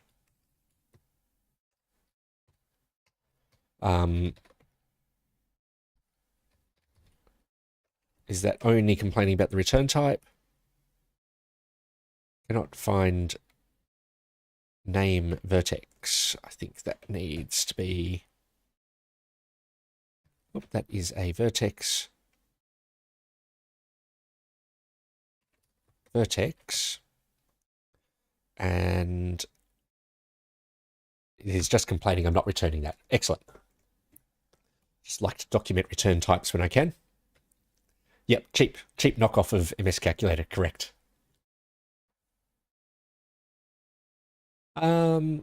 Okay, so for each vertex, I need to look it up in... Oh, I need to look it up in the index. Have I done my index back to front? I think I might have. I need to know how to look this vertex up in the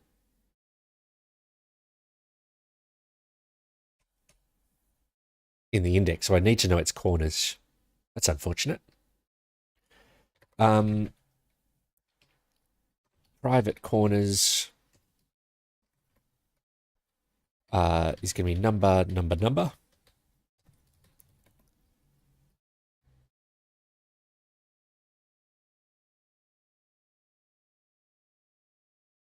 No, my other option here, I know the order I built these in. I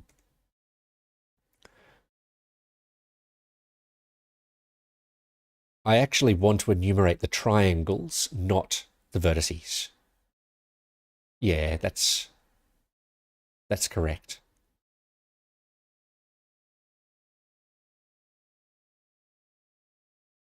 So this should be triangles.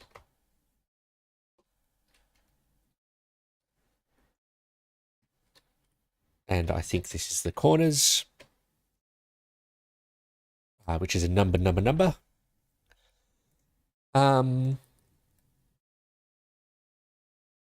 Now I can get the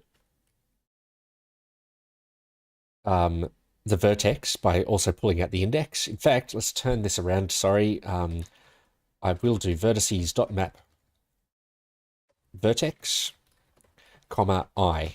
And then down in here, what I can do is const corners is going to be triangles I. Because there's a one-to-one mapping between the triangles and the vertices. We can just pull those two out.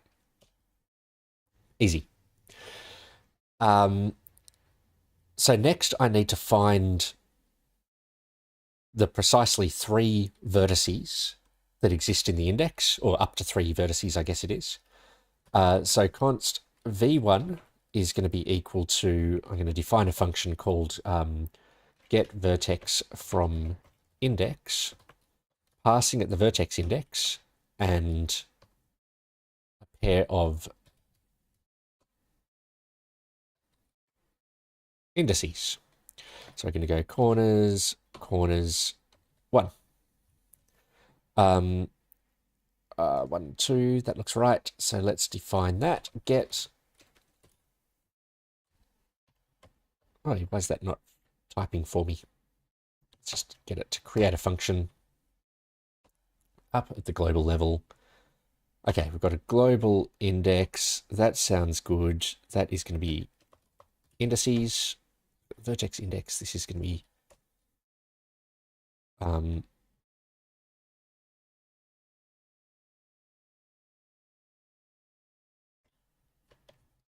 min index, just for documentation purposes. These don't actually get used. This needs a name. It has a name, vertex index. Beautiful. So in here,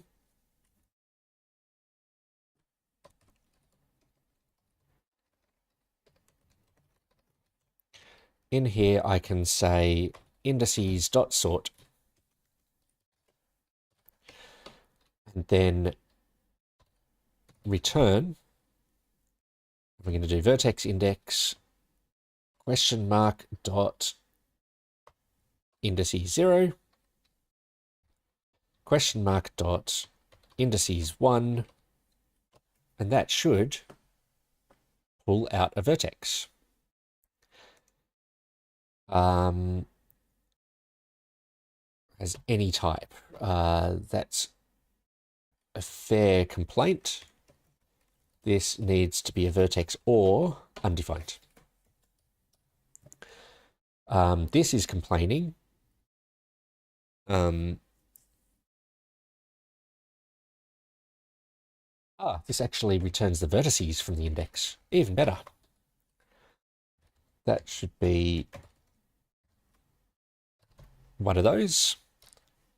And if that's not defined for some reason, we'll just return an empty array. Beautiful. Get vertices from index,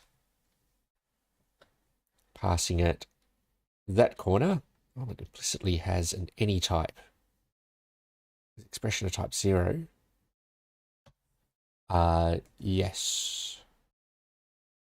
Triangles I dot triangle.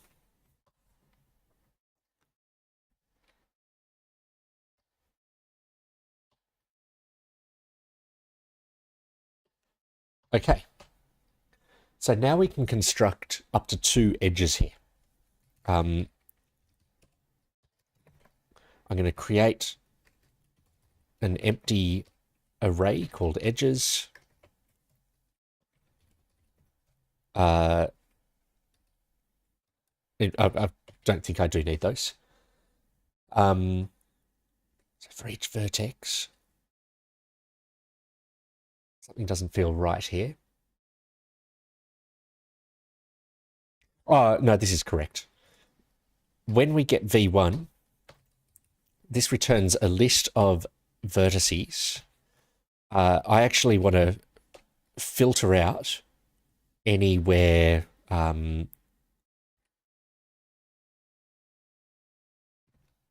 where V is this current vertex, right? So given any pair of corners, there are 2 vertices or 2 triangles that will match. And we want to remove the one that is the one we're currently processing. We want the other one. And I can repeat this. And I will also do question mark dot 0. So if it exists, it will return it. Otherwise, V1 will be undefined. Same goes for V2 and V3. Here we can go 1 and 2 and 2 and 1. So this should return the 3 neighboring vertices for this one. So now I can return a bunch of new edges. We need, let's see here. Const E1 is going to be a new edge for V1. Const E2 is going to be a new, oh sorry, these all come from Vertex. In which case I can do one better here and bundle all of this up into one big expression. Oh, where did my cursor go? There we go. I'm going to need to turn this into a function, surely. So we filter that dot map. So we have the 2 vertex coming out here. And then this is going to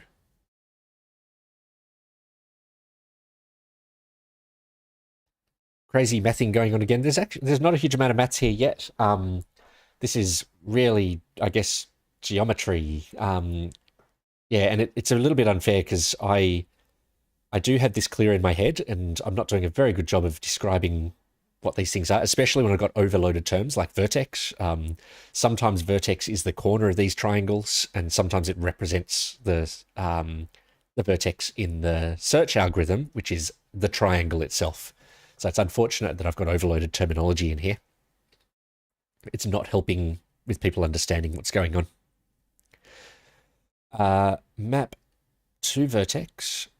We get a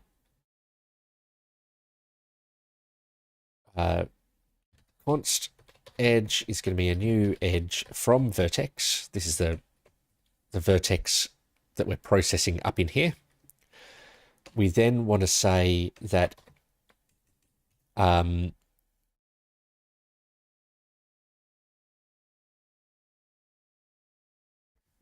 edge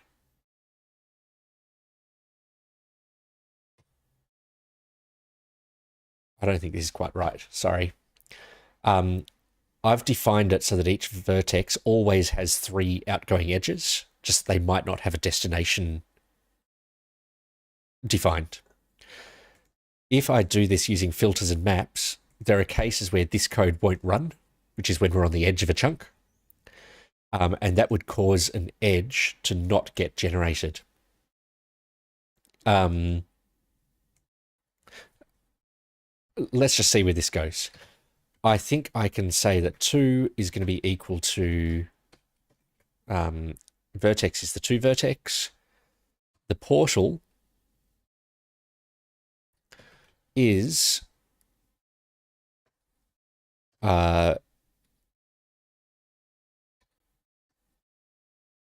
corner 0. Oh, this is going to be a horrible expression.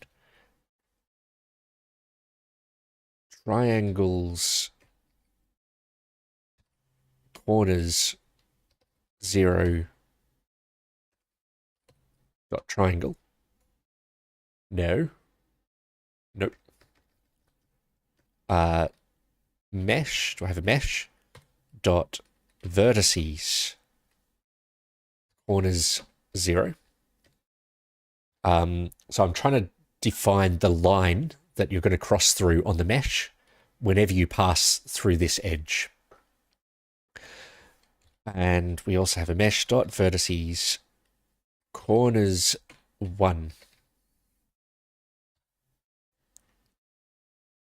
Yes, it's a good way of breaking things, but the problem is I don't want to go and think I'm doing it wrong, rewrite it, and then realize it was fine as it was in the first place. Okay. Mesh vertex is not assignable to type vector3. That's okay, because I've got a function called convert mesh vertex to vector3. Let's just get some more real estate here. So yeah, we've got convert that. We need to convert this one.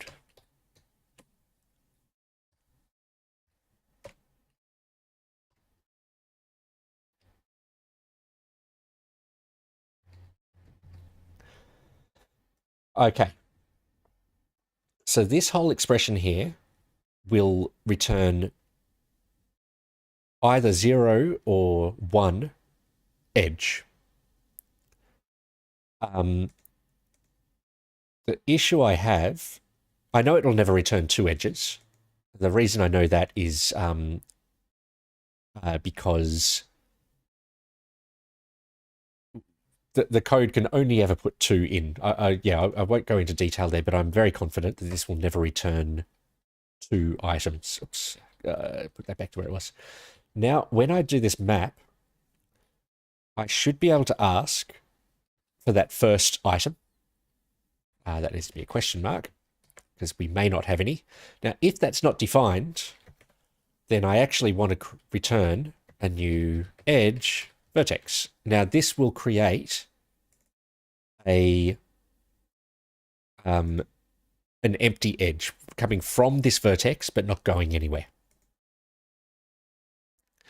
The compiler will catch it, and hopefully that's what it's complaining about here.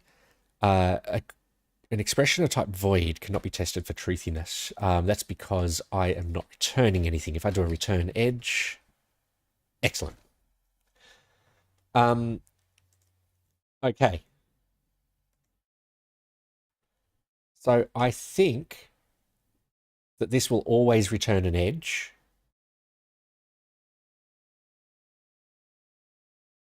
It may not go anywhere, but it will always return an edge.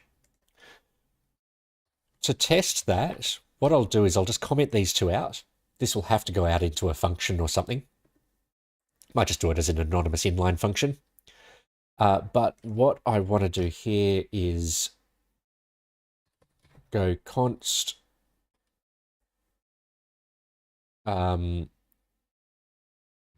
edges is going to be that. This needs to return edge. No, sorry, E1.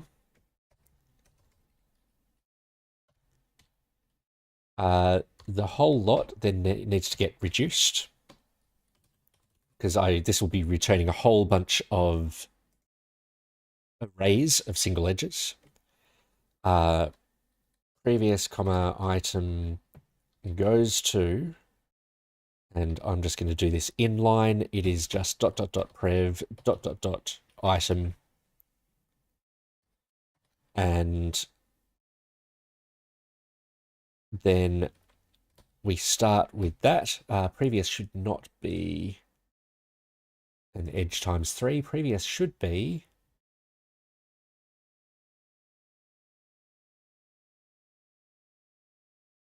just a list of edges. No, hang on, that one was right. We do map, for each vertex, we map it to an edge, edge, edge. Edges, though, should be an edge array. We should end up with lots of them.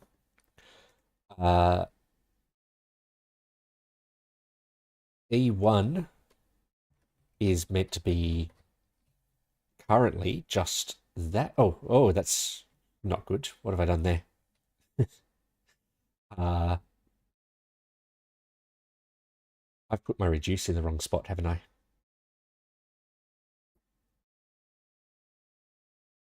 That is no. Return type edge is not assignable to edge, edge, edge.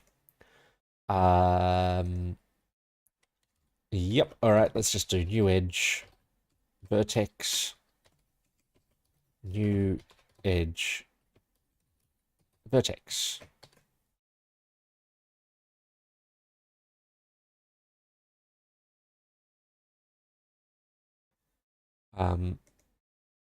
Rev should not be an any. That should be an array of edges.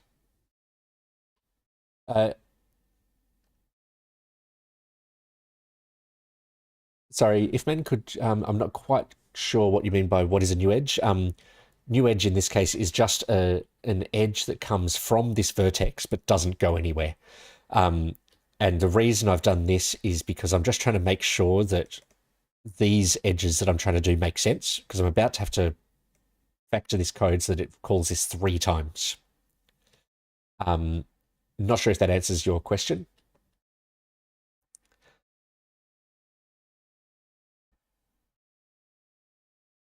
So in here, I need this to be not an edge, edge, edge, but an edge like that. Here we go. So this reduce will just take all of these sets of 3 edges and just collapse them down into a single list. And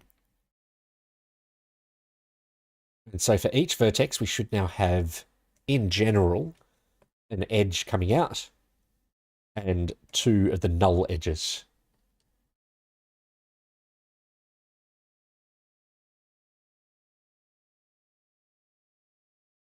Yeah, dot dot dot operator, there's so many different meanings for it, depending on whether or not you're in an array, an object, or there's another case which is a variable declaration. You can do all sorts of horrible stuff like, where's something where I can... Yeah, you can do stuff like const triangle, we can put this in these brackets, triangle equals try, and this will actually define a variable called triangle, which is the same as this thing here. It's just try.triangle. But then what you can also do is dot dot dot and whatever you want in here, other, and this will actually define an object called other, which contains everything from try, but not triangle. It's a truly horrible operator, the spread operator. It's called the spread operator, in case you're interested. The dot dot dot in Node and JavaScript. Okay. So I think that this will do something. I don't know what it's going to do, but it will hopefully do something.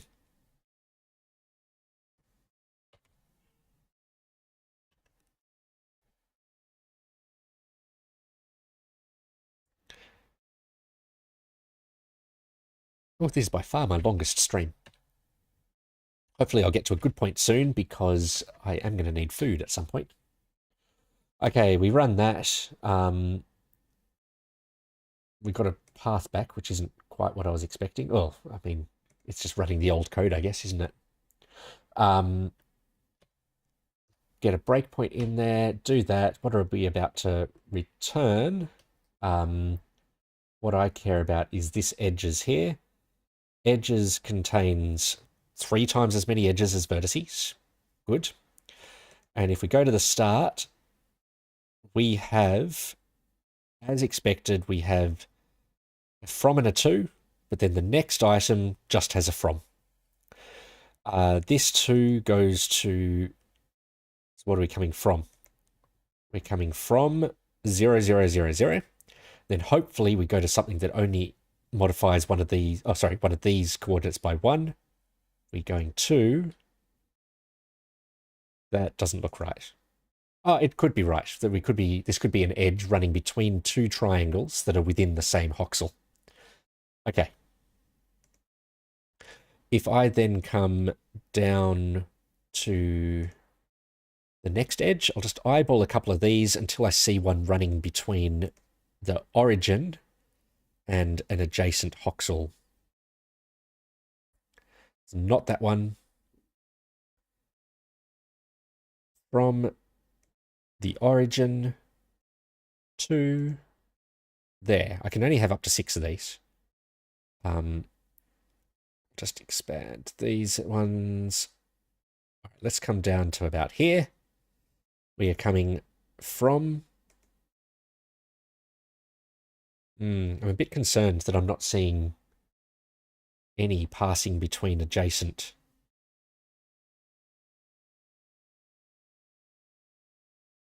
Okay, hold on.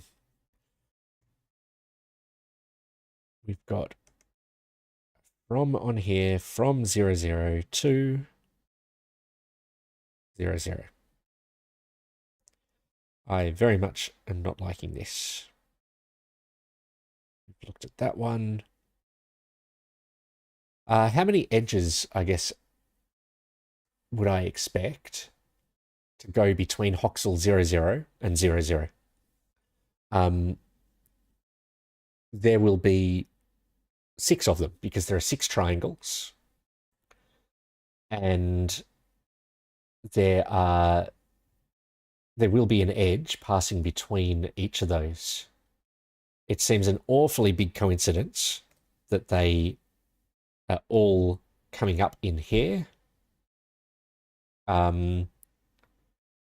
Because I'm only doing a third of them. It's entirely possible that that's not a coincidence. Yeah, okay. If I go on and try... Well, if I just duplicate this code for now, I'm just going to duplicate this 3 times. We're going to make this E2 corners 1, 2, 1, 2. And then, whoops, this should be E3. 0, 2, 0, 2. 1, 2, I don't know. No, I don't know what I want this to be. It doesn't really matter, as long as these are consistent, I guess. And then in here, that needs to be 0, 2. That one needs to be 0, 2. And E2.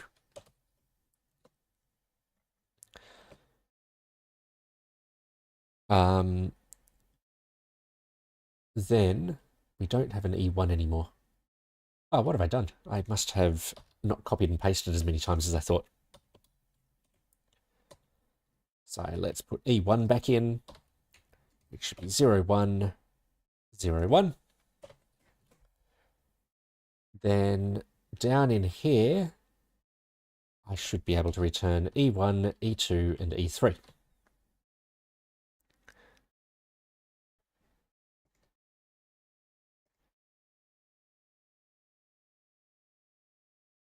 Then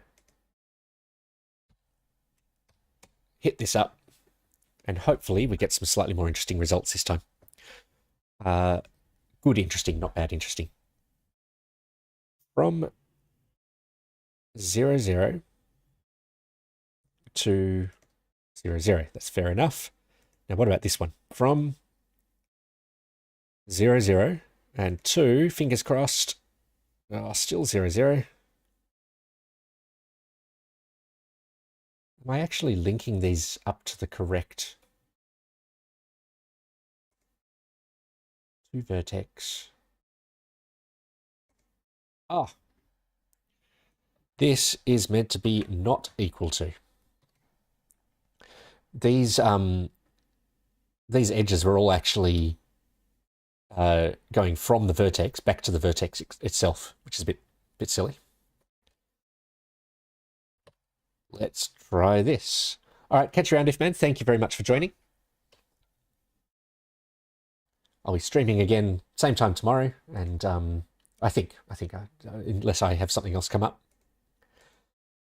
Okay, what have we got here? Am I on a breakpoint? No.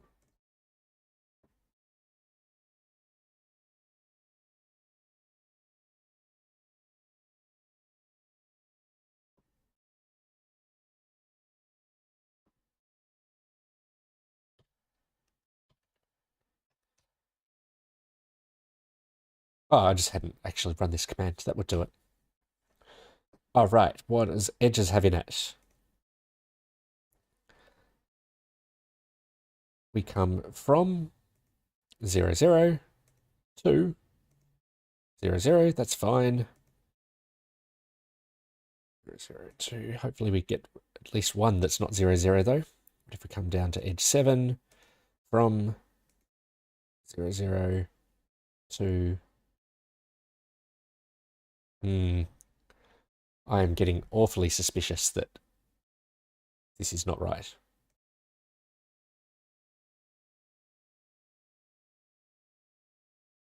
All right, I'm going to have to breakpoint this graph getting built.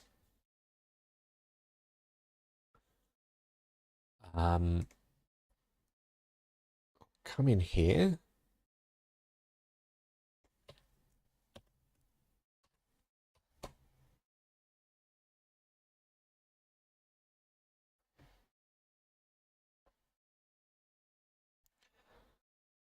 All right. So which vertex are we looking at? We are looking at vertex, hopefully 0, 0. Yes.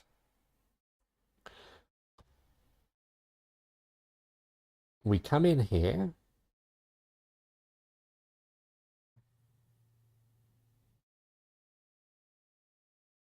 We have corners of 1, 2, and 0.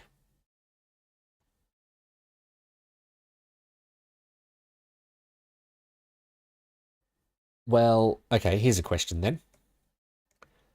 Which other vertices share edges 1 and 2? Because I know vertex 0 is the center. In which case, edge 3, this is the one I care about. This one should be... Oops, what did I just press? Don't do that. E3 should be between two voxels. We come from 0, 0, and we go to... That's frustrating.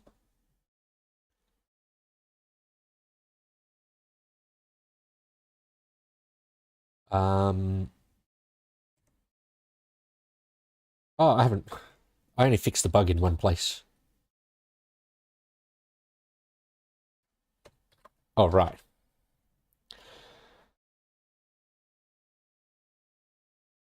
"64th time is the charm," maybe?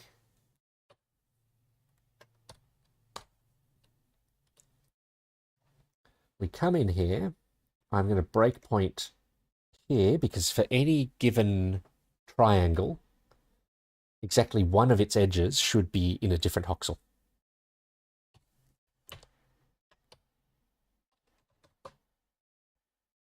Let's just restart this service. Something is not right.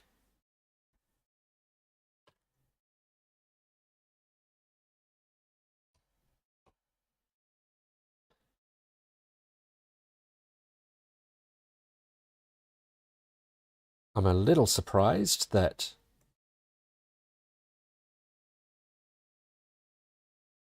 anything involving, well, this is at the center of a triangle, so something is definitely not right here. We're coming from 0, 0 to 0, 0. Second one is coming from 0, 0 and 2, 0, 0. So this first one is failing to generate. So the question is why? Corners 0 and 1 are 1 and 2. So this is in fact the one that I'm expecting to run between two voxels, because corner 0 is in the center of a voxel. So anything that borders 1 and 2, I expect to occur twice. So what is in my vertex index? Where is my vertex index? Here it is.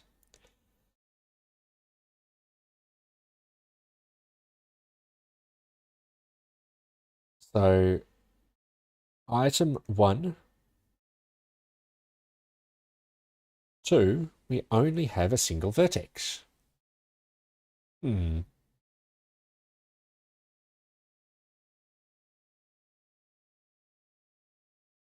Yeah, something is definitely not right here, because we've got a bunch of indices that only have a single item associated with them. Now, that might not be the end of the world. I guess index 2 will have an entry for 0, 1, 2.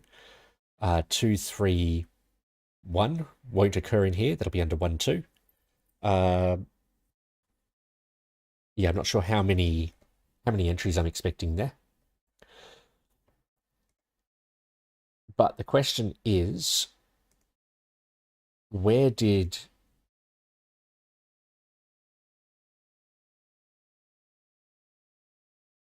these will go into 3 separate slots, but at some point I'm going to process a triangle that has a 1 and a 2 in it. So I'm going to use a very nice breakpoint here. I'm going to say, do a breakpoint conditional on 1 being in try.triangle and 2 being in try.triangle. So this should tell me, I should hit that breakpoint. Just confirm that yep, that's right. I should hit that breakpoint twice. I'll hit it once for when we create vertex 0, and then another time when we create another vertex. I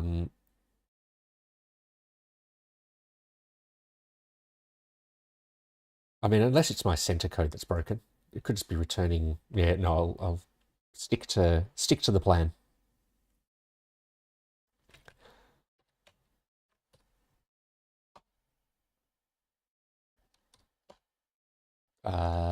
Oh, would help if I ran the server.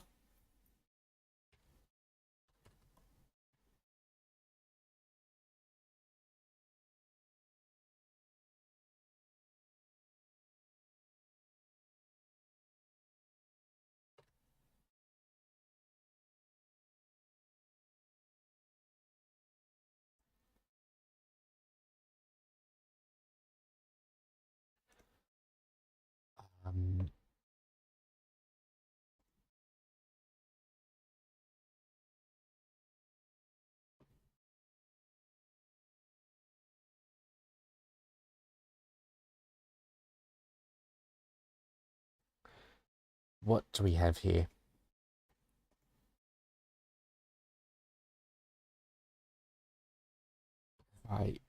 Sorry, I'm getting a bit distracted.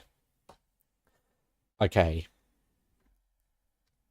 So we've just created a vertex for triangle 120, whose center should be in 0, 0. Center, which I get from vertex coord, yes, 0, 0. Now if I run again, I want to hit this breakpoint again, which I do. This time, the triangle 230, what's my breakpoint again?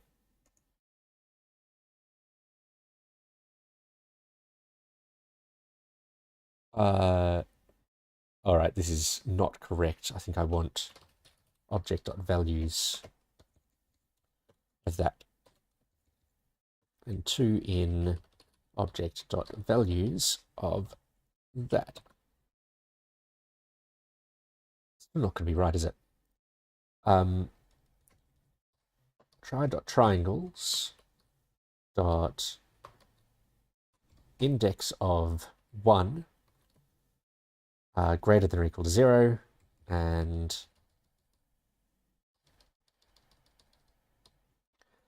try.triangle.index of 2 greater than or equal to 0. All right.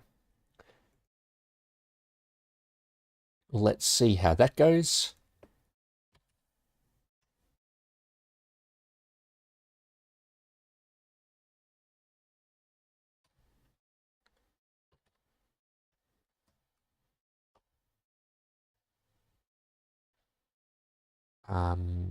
Triangles 2, 1, 0. Oh, well, 1, 2, 0. Yep. And we create a vertex, should be at the origin. Yes, it is. Now, when I run again, I was expecting to hit that breakpoint again, but I didn't. All right. I think I'm going to have to grab some food and get back to this off stream. Thank you very much, everyone, for joining me. I will hopefully be streaming again tomorrow morning at the same time. So, yeah, have fun, and I will see you next time.